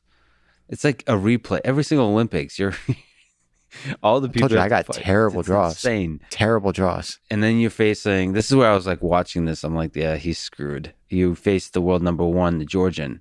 By the way, for people who don't know, he beat me 5 times to my beating him once, and the one time I beat him was in London, and all other times he beat me by Ippon. And not by a little throw, he threw me on my head. At one point we were in Georgia. I'm fighting him in the final. I go to my teammate and I go, guess what? Make sure you watch this fight. Somebody's getting thrown for Ippon. This match ain't going the distance. And about a minute in, I tried to take his head off with a big Koshi Gurumo, which is like a head and arm. Mm-hmm. He caught me and then threw me on my head and ended the match.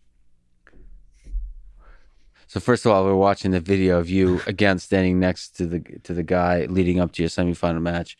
So here, if you win this, you're guaranteed a medal. Yep. But the chances of you winning, from my fan perspective, I was like, God damn it. And the rest of the world, except for me. Except for you. What are you saying? You're talking to yourself here. Yep. What are you saying? My name is Travis Stevens. I'm an Olympic champion. I will not be denied. The Georgia is probably like, what the hell is this guy saying? What is he talking to himself? So he was probably ultra confident. Yeah, had to be. The difference is I understood the last 5 times he beat me, I was purposely trying to throw him, not beat him. I wanted to find out if I could. Turns out I can't. But I don't need to throw him to beat him. I need to know how to not lose. But you were still going for stuff here. But all of my attacks drag him to the ground. Yeah, drag him. They're never standing on my feet. which is a distinction that we talked about at the very beginning, right? Mhm. You have throws where you're standing and throws where you're dropping. Every time I try to throw him standing, he throws me free pwn. He picks me up and he throws me on my head, literally. So what I did is I just needed to get to that last 1 minute mark, which is what he does mentally in his own judo, where he changes into a panic and just tries to like do things that are uncharacteristic. So you knew he's going to start panicking here as the match draws to a close, and you both have a Penalty. Shido And or actually, penalty. did we pass the point where I went for broke and I broke my rule? Which one? I went for a crazy foot sweep, like ippon switch thing. I can't even remember what it's called because it's not used that often. And he actually landed on top of me, and some people wanted it to be called ippon. But he had actually let go of the gi and was looking for the mat, so he didn't have any control, so they didn't award him a point. Yeah, and here we go. Now we're getting down into the... See, like, he's getting frustrated. Great. Yeah. I love it.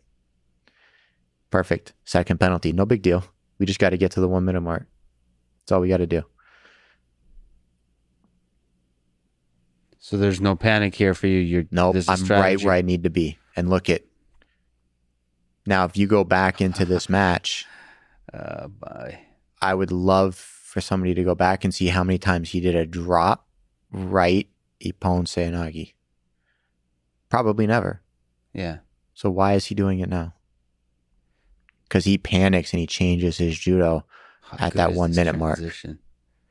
So Look how much I kept that grip. Yeah, you have that grip this whole time. You Yep. have your left hand Walking him down. walking him down. You keep the grip as he's throwing. Yep. Were you thinking choke as he drops or no?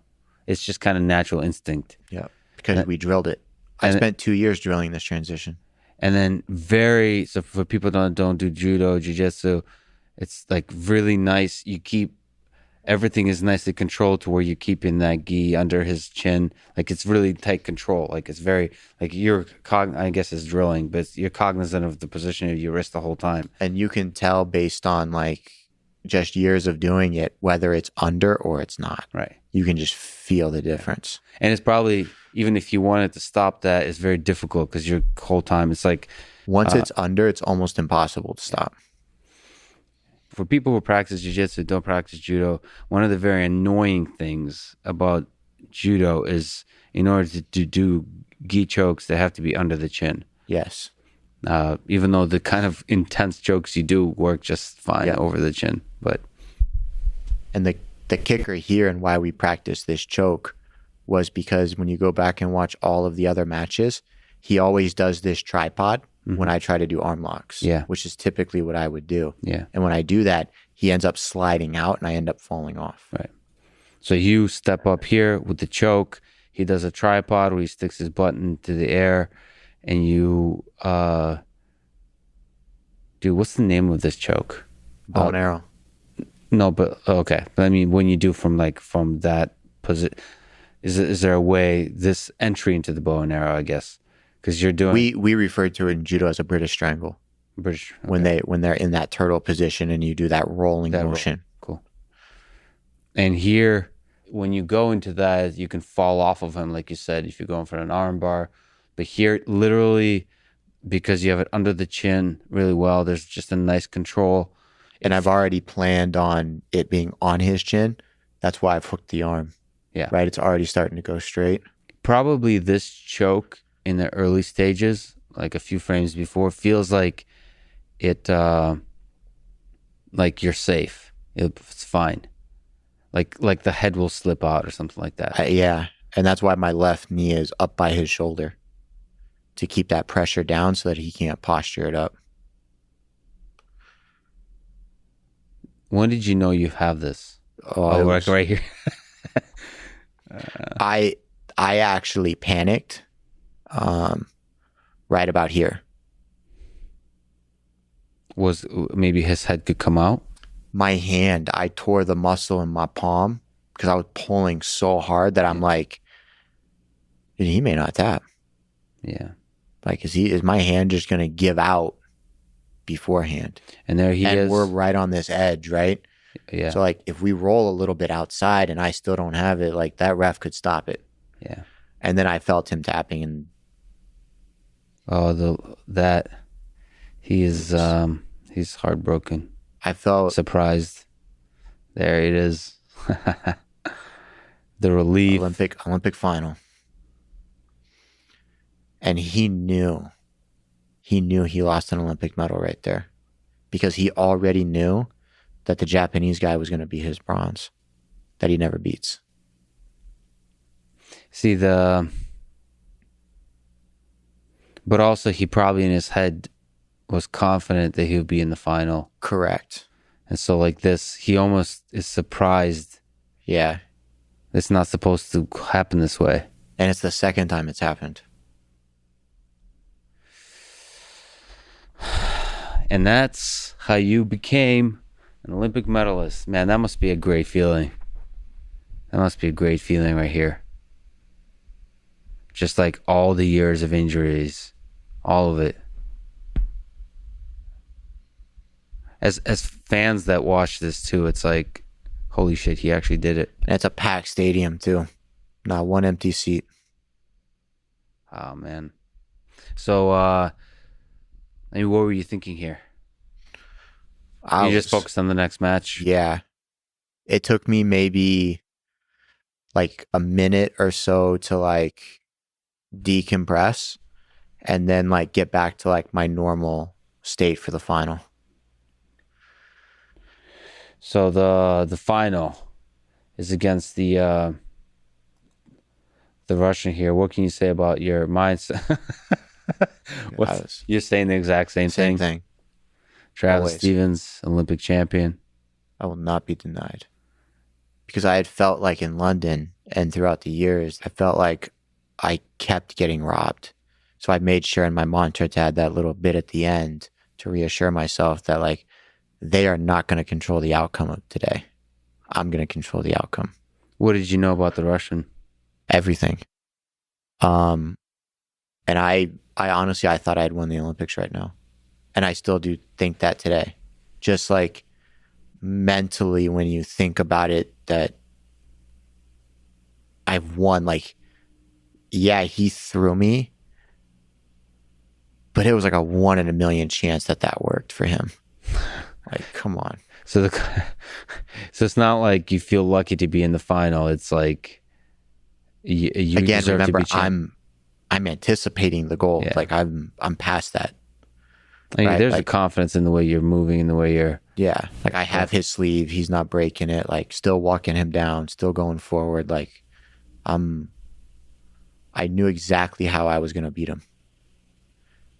And I developed the plan because when I was getting ready for Rio, we brought in a lot of the top Japanese players that weren't invited to the camp for the national team to Boston. So I had 4 people. 3 of them were on the national team. 1 of them had won the universities in Japan, all at 81 kilos. I only got thrown once during camp for a month. Wow. Like I was ready. I fucking slipped. Like, where does it happen? Right when he threw me. So if you let this play out really quick, there's a point right here where I'm going to come around his back and I'm kind of going to just Yoko Suteme, which means like a lateral drop. And I'm just going to bring him down to the floor, which isn't a throw right here. Yeah. It's more of like a takedown, right? I'm trying to get him to the ground because I want to burn him. He doesn't do Newaza.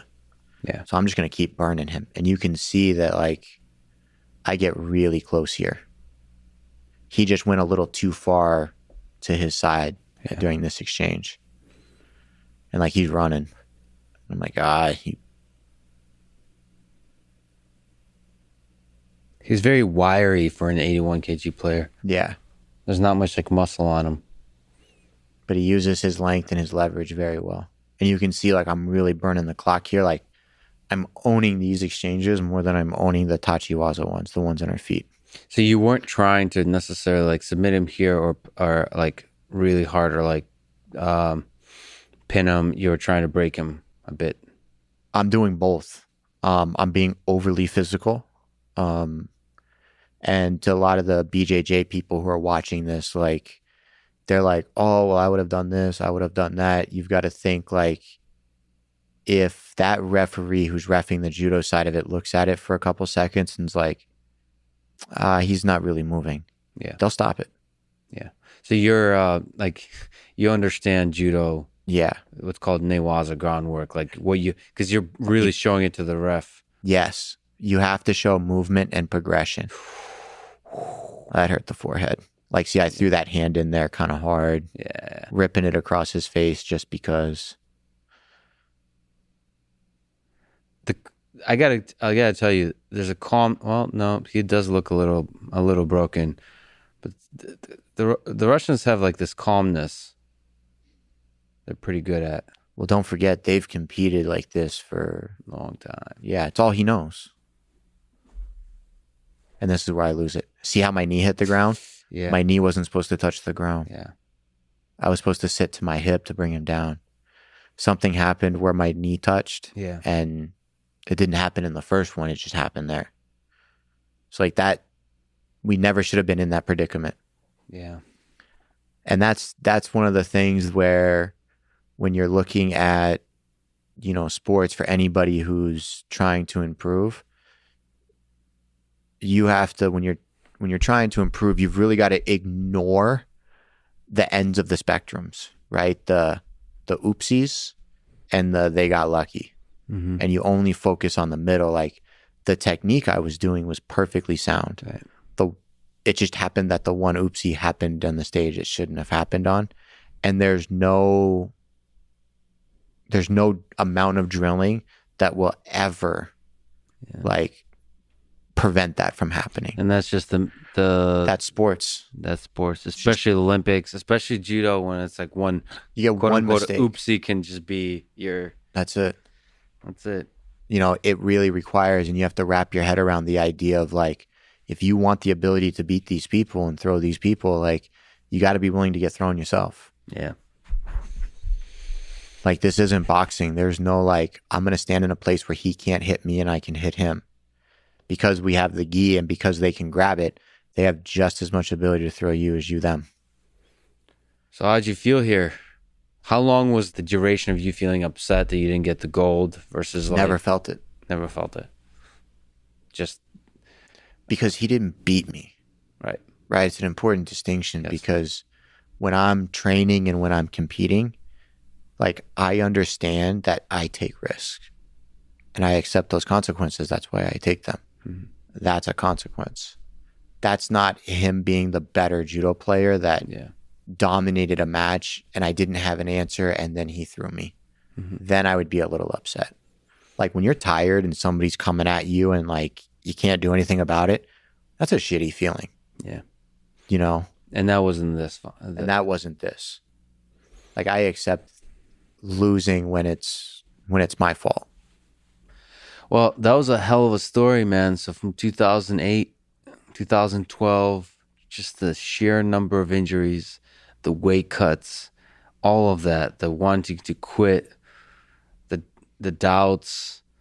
I'm sure you did not get, like, the fans probably started disappearing somewhere between the second and the third Olympics, like the support from it did judo within the United States and just everybody, just the like USOC tried to cut all my funding in 2015 and said, no, you're too old. Yeah. So through all of that to win the medal, I mean, that's what the Olympics is about. Is there some, like, when you look back, does that seem like another person? Is this like another lifetime ago? Or like, that's a hell of an accomplishment. How do you feel about the whole thing? It's an interesting kind of predicament because there's like those cookie cutter answers about how proud you are and how grateful you are. But at the end of the day, it's not who you are. So that skill set and that mentality that, it took to accomplish that, that's who you are.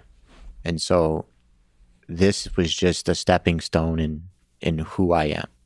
So it's in the past to me. Like, there's no shrine in my house that has like an Olympic medal in it. I can't remember the last time I looked at it. So you're saying like the all the stories, the skills along the way, That's like you right now sitting here is the shrine. Yeah. The who you become along the journey is really what the prize is, right? Like when you think about any of them, most of the people that, go through that depression after the games, it's because that is their shrine. Like that is who they've identified as. That is who they've told the world, the community, their friends, their family. That's how they've identified. I've identified as the person who perseveres, overcomes, and accepts challenges. So like all those things are just like, put in a suitcase off to the side, and I'm on to the next great chapter thing that I'm trying to do. And it's both sad and cool that very few people in the world get to experience what it's like to be you. I mean, this level of having gone through that journey. Everyone has the opportunity to. Yeah. I mean, I've done a few difficult things in my life, but I got to tell you, weight cuts and the sauna. And I would tell people right now who are listening, like, don't go through that. And I think a lot of wrestlers, a lot of young judo players, a lot of young, like just combat sports people where weight classes are a thing, they almost take a sense of pride. Like when I hear them talking about like, oh, how much weight do you have to cut? Mm-hmm. If you have to cut a pound more, it's like you've accomplished more, like you're tougher. Yeah. Like you're not. Like there's no trophies for that. You, whatever the reason, had a job to do and you got it done. And that is truly inspiring, no matter how hard. That there's a big, deep lesson to learn from that. Then you start getting to the specifics of whether you should weight cut or not. But if we don't, then most of the great things we have in this world, we wouldn't have. The reason we have many of the great things is because people did that weight cut. The equivalent of the weight cut for whatever the discipline, man. There's a difference between having to do it because you have to and you get through it, than setting yourself up to do that because you think it's the cool thing or the thing you're supposed to be doing in order to be successful. Yeah. There are plenty of like 2-time Olympic medalist. I probably could have been a 2-time Olympic medalist had I not cut that much weight. I probably would have multiple world medals had I not cut that much weight because my body wouldn't have been that broken. Yeah. There's always the other side of it. So just when you're looking at it, like I just hear it in like young kids, even some of my own, like when you hear them talk about like where their weight's at, they almost take a sense of pride on how much they have to lose because they hear stories like this. And it's like, that's not the takeaway. Yeah. I did it because I had to. I was put in a situation where like, I may not have gone to this games had I moved up to 90 kilos because I wouldn't have had time to grow into the division. Mm-hmm. And then you get the job done. You're right. There's it's a very important difference. And that's also with sleep. That's what people talk to me about. There should not be any glorification of not sleeping. Yes. There should not be a glorification of cutting weight. But if that's on the way to your whatever is that fire inside you that you know needs to get done, like the job at hand, if you need to sacrifice in some of those ways, you get the job done. Yes. Yeah. And the weight cut is an interesting one because it's different. I mean, you could speak to this. There's different sports in which the weight is more important than others, and there's different levels to this game. I think at the level you operated in, that was probably essential. Yeah. Like there's huge games change completely from 81 kg to 90 kg. It's a huge weight jump. It's first of all, it's weight, but then the strategy, it's like so much changes, the height and all those kinds of things. The physical, like people don't understand it, but the physical size of a 90 kilo judo player versus the physical size of an 81 kilo judo player, it's like putting a human in a human. Like there's enough space. It's not like, you know, you could stand next to your friend who's 180 pounds and you could be 160 and you guys could look identical. Yeah. It is different when both the 90 kilo, 100 kilo, and 81 kilo both have 6% body fat and they're cutting into the class. And it always feels like there's more variety at 90 kilo because some of them are lanky and tall. Yep. And some are short and stocky. It's like 81 is more uniform, which But then the flip side of that is this is why I like in jiu-jitsu, again, amateur, competing against bigger guys. Like I love that more. I like cutting weight just so I'm slim. Like that's when I feel the best, with the same thing that you mentioned. But like I love going against 200, 220, that because in jiu-jitsu the weight doesn't get amplified in the sport. Like the weight is just the weight, right? If you can leg press 220 and you can bench 220, then you can train with a guy who's 220. That's easy. They're not going to hurt you. And I mean, there is a truth that, lightweights and middleweights in jiu-jitsu, and the same is true for judo. It's just like a lot more of them. That means if you want to be, you're just competing at a higher level. So like, there's much more variety of games. The level is much higher. So you're taking on a bigger challenge, even if you're like, have a weight advantage.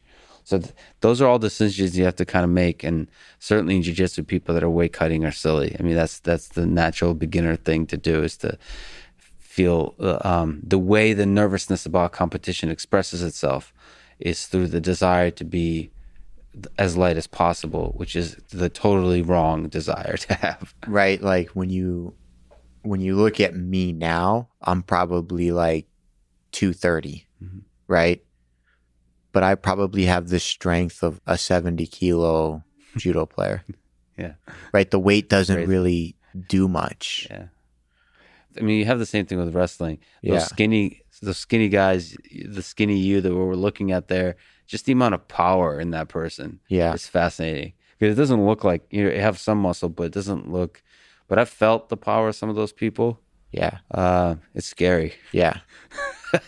It's like, different. That's the best way I can describe it. It's like scary. It's like, oh shit. Again, it's the food chain. You're not at the top of the food chain. Yeah. You're close. That's the natural feeling when you go with some judo people. What's your sense about this recent Olympics? What stands out to you as Teddy Riner, who was on a big run for a long time, many consider him to be one of the greatest judo players of all time. Two-time Olympic gold medalist and bronze medalist. Two-time Olympic bronze medalist. So 4 Olympics. Close, yeah. Not counting like team stuff, just doing individual. And then I'm not sure 10-time world champ. Yeah, I'm not sure how they're going to catalog that team event. Like, are they all technically Olympic champions, or is France an Olympic champion? No, they're all technically Olympic champions, but I'm going to ignore that. Is that how they're going to classify it now? According to Wikipedia, like according to the internet. I don't know, according to IJF or whatever. Because, some of those players never, won a match. They just filled a spot. Oh, that's even a starker example. Oh, that's sad. They lost in the individual, and then they also lost in the team. And so... Well, it's interesting because in the case of Teddy, he was, important to the win against Japan in this Olympics. So like in the team event. So like I feel like you should put that in the equation to say who won gold, right? It does feel like he won gold in the team because he carried the team. Well, you have like Nomura at 60 kilos from Japan, 3-time Olympic gold medalist, no team event. Yeah. Yeah. Are you going to weigh Teddy's team event? No, we're not arguing this. Of course not. No, I'm just wondering how like the IJF, like when you look at a player's stat, is it going to be like team gold medal for the Olympics versus like their own personal gold medal? Yeah, I think in sports we have to be brutally honest. And I think, hopefully this doesn't piss off people. I hope it does. But judo is an individual sport. It's honestly just that one athlete, maybe the athlete and coach. Right, if you look at the big picture, but there's no team in judo. That's the beauty of combat sports. That's the honesty of it. That's the brutality of losing to another human being in a combat sport. That's why it's so damn embarrassing when you get slammed. Is because it's like there's no team to like carry some of that responsibility. It's all on you, and you suck. That's why you lost. There's that weight, and that's why it's like magical. It's not like soccer. It's not like basketball. Yeah, I couldn't play team sports because if one of my teammates wasn't doing their job correctly, I would go play their position.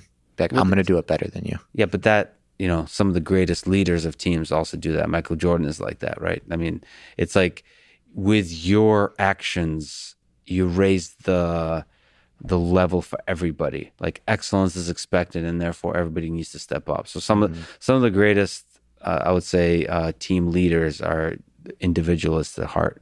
But so Teddy, I think 10-time world champion, non-team, regular.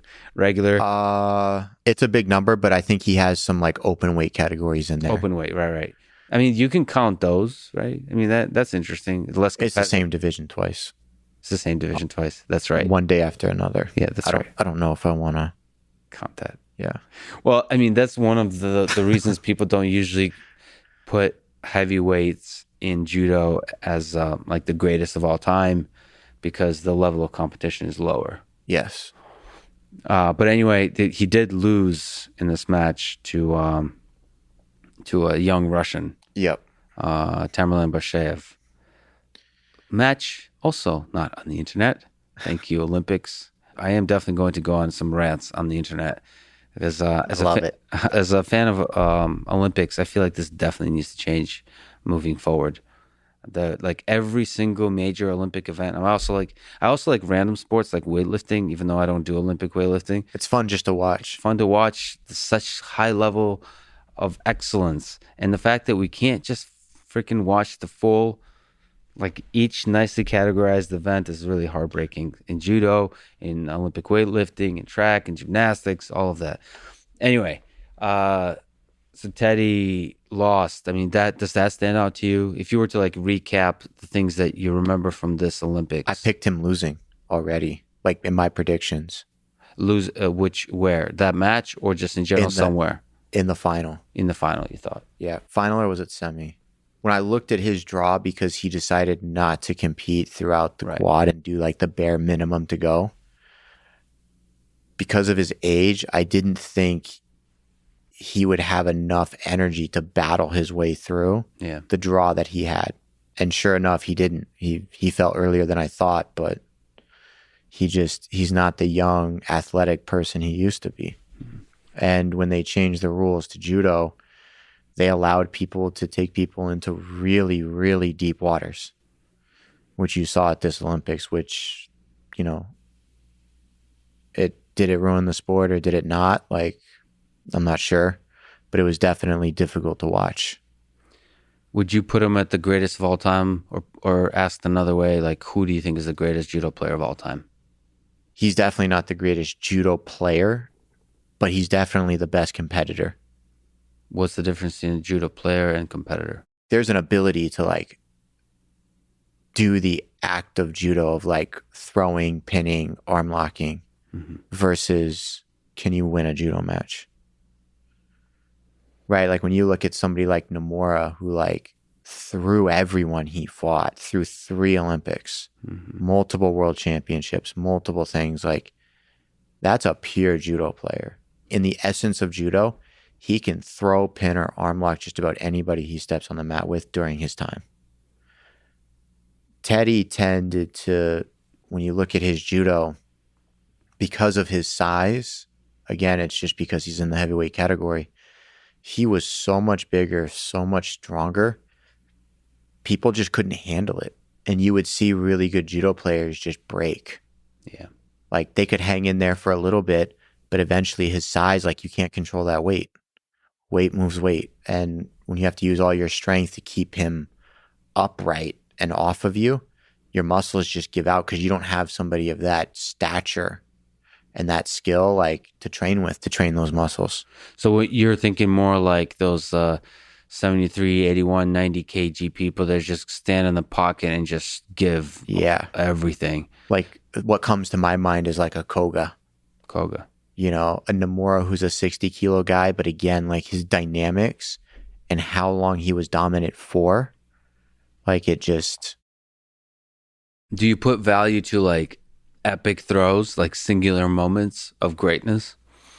If it's against a noteworthy player in a noteworthy position, there are a lot of highlights of people that are good judo players, but their highlights are of, scrubs on the IJF circuit. Right.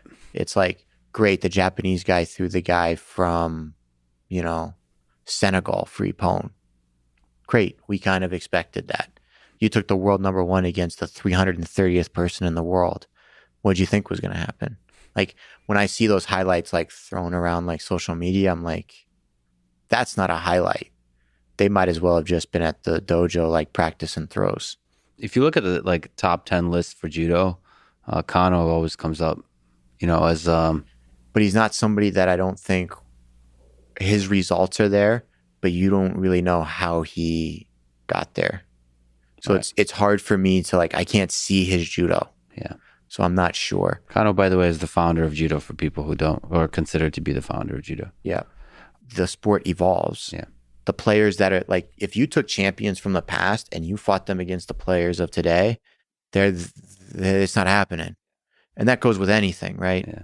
So every time you think of who's the best of all time, it's probably somebody within a generation or two of today. Yeah. If I'm going to pick my top three, let's say, top three, and I would go generationally speaking, I would pick Ono for today, probably Iliadis for my time frame, from a developmental standpoint, and then I'd probably go Koga. And then before Koga, I'd probably go Nomura. As the person of that generation that people as a whole in judo respected. Yeah. Well, in the case of, I wonder if people feared Koga. Yeah. Yeah. That little guy's going to get under you. And you're going to go for a ride. He was 78 kilos when he took second at the All Japans, which is an open weight class. Yeah. He could throw down with anybody, any weight class, and still win. He was one of the early people that planted the seed of judo, love of judo in you. It's like that. And when I looked at him, that was how I wanted my judo to be portrayed. That style. Yeah. And then Iliadis, you just you have a similar attitude as him. Mm-hmm. So you just like the way he carried That's why himself. we get along. You guys hang out? I'd love to see that conversation. I remember when we were talking about his coaching, I was like, why didn't you take this team? Or why'd you pick this team? And he's like, I can't work with those people. Those people are weak. They're children. They don't know how to train hard. I love that guy. What about Ono? Because he was competing in this Olympics. He got gold in this Olympics, right?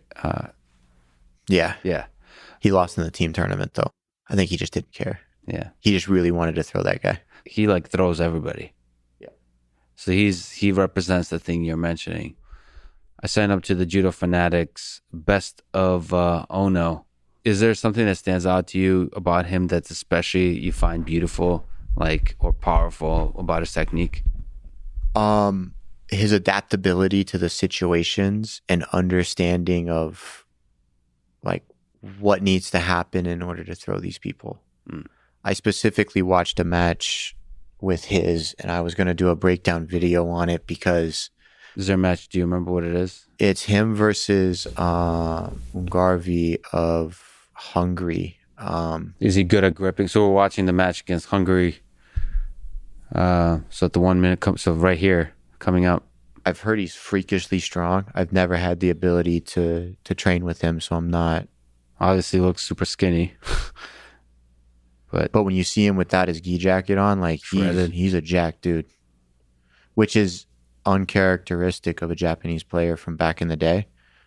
In a way, changed all that. He was we're going to get physical to compete with the Europeans. That's another one of the greats, right? And yeah.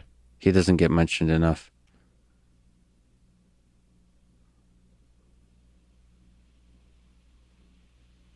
And he's a righty here? Yeah. Okay. And this is where he starts setting it up. It's you can see he was standing in a left-handed stance, and then he changes. Yeah. So he grips almost like a double sleeve, not a double he sleeve, holds but the tricep. The tricep. And the front sleeve standing like a lefty. And no body grip, just correct. Tricep and sleeve. And it was the biggest whip and twist of a Nuchimata. Yeah, he doesn't actually lift him off the floor. Yeah. And if you look at it in slow motion almost, let's Yeah, there we go. The Hungarian player was like 100% defense, and he still did this. Right? So right here, like press pause. This is like an identifier if you're trying to like learn judo and figure out how to set it up, because knowing how to get to the point right before you pull the trigger is probably the most important. So when we watch this play out, what Ono's going to do is he's going to pivot off his right leg right here. He's going to back step with his left, and it's going to pull Ungarvi's front leg all the way forward into what we would call like a neutral square stance. So he plants hard. And look at there's an Ono. interesting pull with the tri. Oh no, it's not tricep. He almost like it starts with the tricep and he like collects the gear or something like that. But it's still above the elbow because you can see the bend, right? And right here, see how he never back it up a little bit? This is kind of like one of those things. Yeah, pause it right there. So when he puts his right foot down, he's pulling so hard with his back that when Ono goes to put his left foot down, it never touches the mat. But by putting his left foot back, it actually pulls Ungarvi's foot forward. And so he's able to speed up his throw by just continuing that motion back. Yeah. Which what was supposed to have been a step turned out to just, in the middle of the action, he makes a split-second decision before putting the foot down to just continue. Yeah. Because he recognizes that feel in his hands. Yeah. And so it's like, it's a swing. Like he never touches the ground. But with his left foot. it never started as like a big swing to a back step. Yeah. He changed his mind partway through. So it's supposed to be a back step, right? Step. Yeah. And then he goes, nope, he's bringing that foot forward. I'm just going to go for it. And wait, is he full air? Look at that. Boom, boom. And look at, if you go a few more steps forward right there, his hip is the same height as Ungarvi's shoulder. Yeah.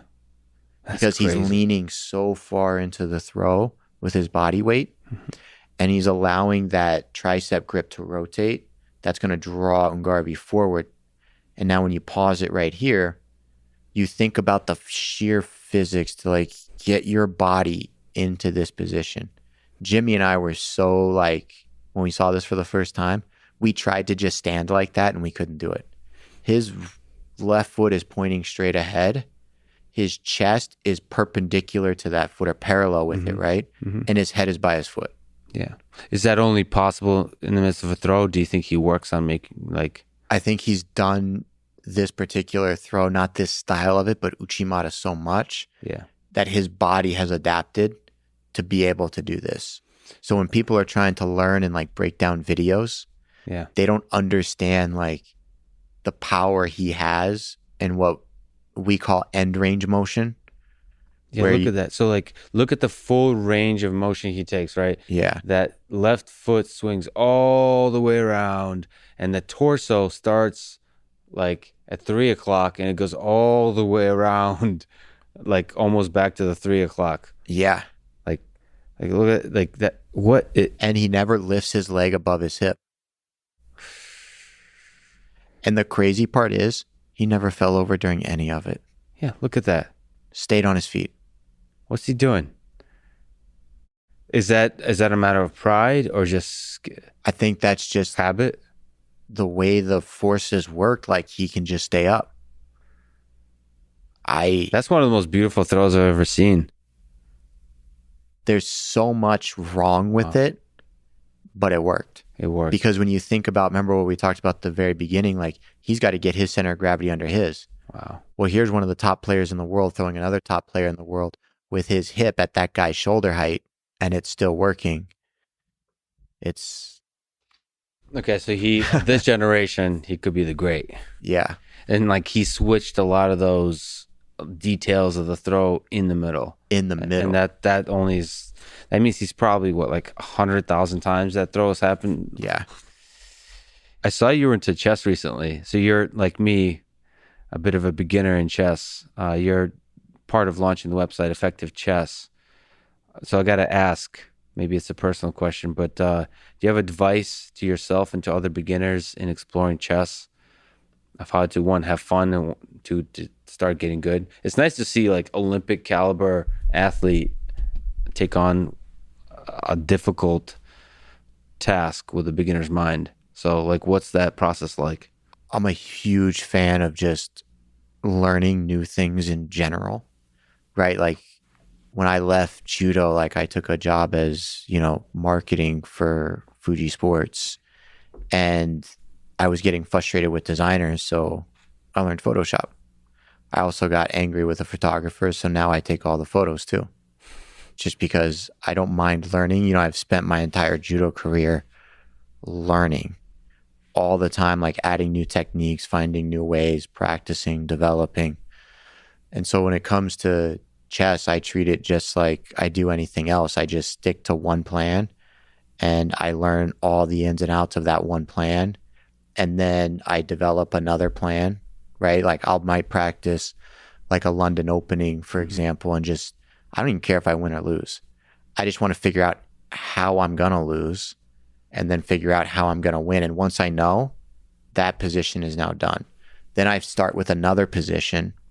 And then once I've figured out how I'm going to lose and how I'm going to win, the next thing I do is I don't go to a third. I figure out the bridge between the two. Like at what point during my openings can I transition back into this opening? Right.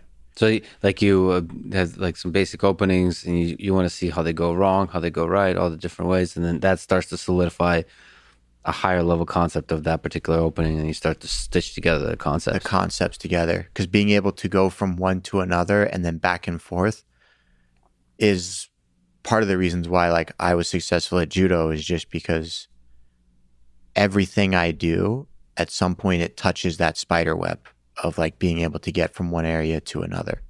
We refer to it as like a toolbox, right? You need more tools in your toolbox. But if you're always grabbing the wrong tool for that job, then you're just not going to have success.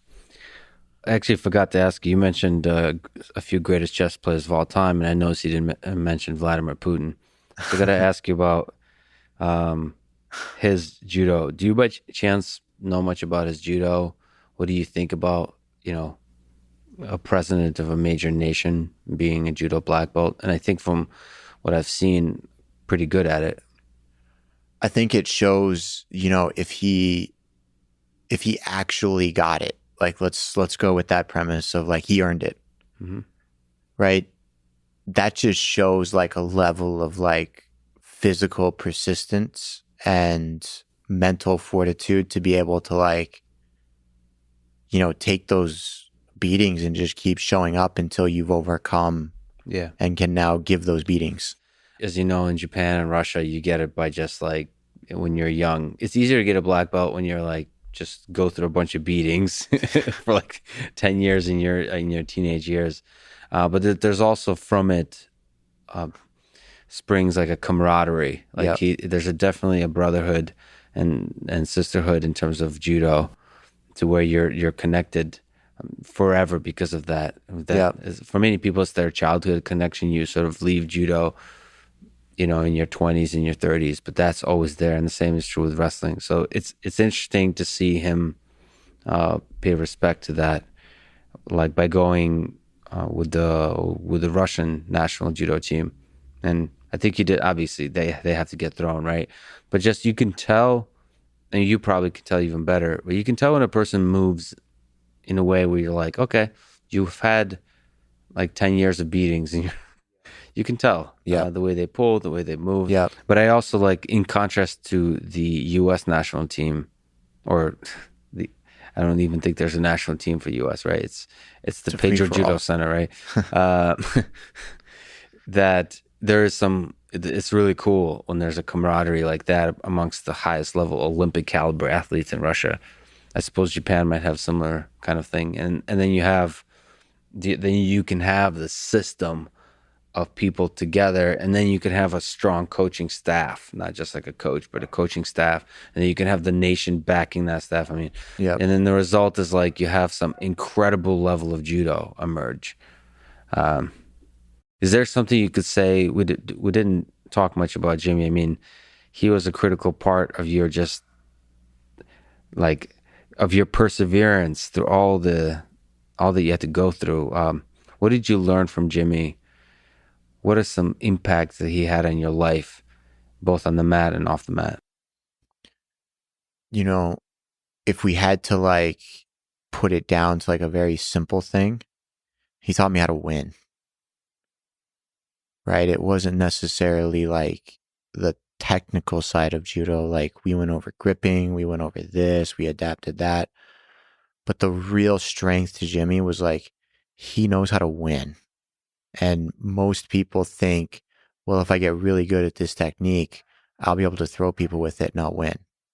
That is not how the world of sports works, right? Like, I remember in one of my YouTube videos, I was doing a breakdown of a match from the Cuba Grand Prix where I was fighting a Mongolian guy. He's kicking the shit out of me. I'm not going to lie. 4 minutes in, like, he just throwing me like left and right. He was so fast. I felt like I just couldn't get to him. In the last 30 seconds, he changed. He started protecting his lead instead of continuing the fight the way the entire match was going in his favor. He made a mental shift, and when he made that mental shift, I beat him. Yeah. Because he didn't know how to win the fight. He can win exchanges, but he can't win the fight. So the last thing you want to do is have to win every exchange in a match. You want to know how to kick it into sixth gear, like when to step off the gas, when to focus on gripping, when to attack, how often to attack, all those things. Like, and you've had those matter. conversations with Jimmy, like, this is not like how to stop trying to win every exchange, that kind of thing. Yeah. And instead, because I was a brawler before. I was like, if I threw you once, I'm throwing you again. yeah. And sometimes you get caught. Yeah. Why would I do that? I'm already winning. What about like the mental side of the game, the preparation, all those things? One of the biggest things Jimmy brought to the forefront when it came to like the mental side was the visualization, right? And when I started visualizing myself winning, I started seeing more success. But once I started seeing more success, with the visualization also came self-doubt. Because as I'm starting to picture myself, like I would picture myself before fighting Churches Philly, I'm going to throw him with Goshi Guruma, and I can see it. And if I stand in the chute for too long, you start to like, but what if he counters? Then you go, well, if he counters with this, I'm going to counter with that. But you already let that doubt in. And then you start playing this like 5-step scenario, but you still come out on top. But all that doubt has like seeped into your mind, right? And a lot of people don't understand that that's a bad thing. You're still winning in your mind, but you're also doubting yourself in your mind. Yeah, once you let the like that little doubt sliver, seep in, it's sliver, destructive. Yeah. And so I remember I was at the World Championships. I can't remember what year it was, but I was ready. Like I was healthy. I was ready to go. And we all thought like, this is the year Travis wins the Worlds. I go out there in the first round. I'm in the chute for like 45 minutes. Like the match went into golden score. Then the next match went into golden score. Then the fucking next match went into golden score. Then the referee came and told me, you can't wear your gi. Then Big Jim goes, why can't he wear his gi? Any gi that has his name on it, we're not going to let him wear. He has to wear a different gi. So then I go, fuck you, I'm leaving. And I walked out there and I fought. I lost in golden score because I did a kochi and they called it a false attack. And I went, great, I'm out of the fucking Worlds. But when I was in the chute, I struggled because I started allowing the like Hungarian guy that I was going to face to do things to me that I would have to play defense to and then counter. It's like, great, but now I'm doubting my own ability. So I went to a sports psychologist, and the big game changer for me was I focused more on the emotional, physical response that happens in matches rather than the actual, you know, quote unquote, like Instagram picture that would have happened. Yeah. So when I was getting ready for 2016, you think about like, how do you feel like standing in the chute? Like, what does your body feel like? Is your heart racing? How's your breath? Is your mouth dry? And then you think about like, okay, the ref just started the match. What happens? Like, what's the atmosphere like? How do you emotionally respond to these things? More so than me trying to beat a specific judo player, right? Like, oh, the ref just gave you a penalty at a minute 30. Like, how do you feel? And then you start thinking about the physical responses. And when you do that really well, you can actually get the pins and needles and your body will start to sweat and your heart will start to race as if you're in it. Because it's not about the technique. It's more about the physical, like, what does it feel like to have your fingers ripped out of a gi in the first exchange? Now my hands can feel that. That's fascinating. And then on a cellular level, like, I fought the Olympic Games so many times to the point where, like, it is no longer a goal, it's an anticipation. Right. So down to the experience of the grip break, the sweat, the heart beating, What does it feel to have your head smashed into a mat and driven across the mat with a mat burn? Yeah. Like, And then getting back up. Yeah. And getting back up. Yeah. Like with a bit of a burn, all that kind of stuff. So the actual sensations on the skin. The actual sensation of what it takes to fight a judo match. It's not a strategy, but the actual sensations, the full experience. That's fascinating. Because then your body's going to fight hundreds of matches without the physical damage. And you could probably get really far with that, and not also in just judo, but basically anything. You can simulate. Yeah. If you learn how to simulate well. You've lived a hell of a life. Is there advice you can give to young people, sort of high school, college, thinking about their career, thinking about life, how to live one they're proud of? I think the number one thing I can tell people is, and how I've lived my life is, you've really got to, like, forget everybody in your life right now, your mother, your father, your grandparents, your girlfriend, your boyfriend, whoever it is, and really decide, like, what is going to make you happy, right? At some point in my career, the act of pushing my body to the limit made me happier than winning a Grand Slam medal. Pushing my body to the limit didn't make me happier than winning an Olympic medal. Right? There's a balance there. And I think a lot of people struggle with living their life where they're happy and they make other people happy, or take in their feelings into the considerations of what they need to do in their life. And I think if they can cut those strings sooner, it'll allow you to get over it quicker and get to a happier place sooner. And then as long as you're focusing on what's making you happy, the things you do that make you happy will attract other people who do those things that will in turn build stronger, better relationships. And then you will also realize the best form of yourself and inspire many others. Like, you've inspired me to, for whatever the hell I've done, at least to do a slightly better job than I otherwise would have by doing martial arts, by taking that journey, and I think becoming a better person because of it. So, Travis, I continue to be one of your biggest fans. I love your whole career in the way you pursued happiness. I love what you and Jimmy have done. I love the sport of judo as represented by you. So I deeply appreciate what you've done, man. Thank you. I'm honored that you would spend your time with me today. Thanks for talking, man. Thank you. Thanks for listening to this conversation with Travis Stevens. To support this podcast, please check out our sponsors in the description. And now, let me leave you with some words from Napoleon Bonaparte. Never interrupt your enemy when he's making a mistake. Thank you for listening, and hope to see you next time.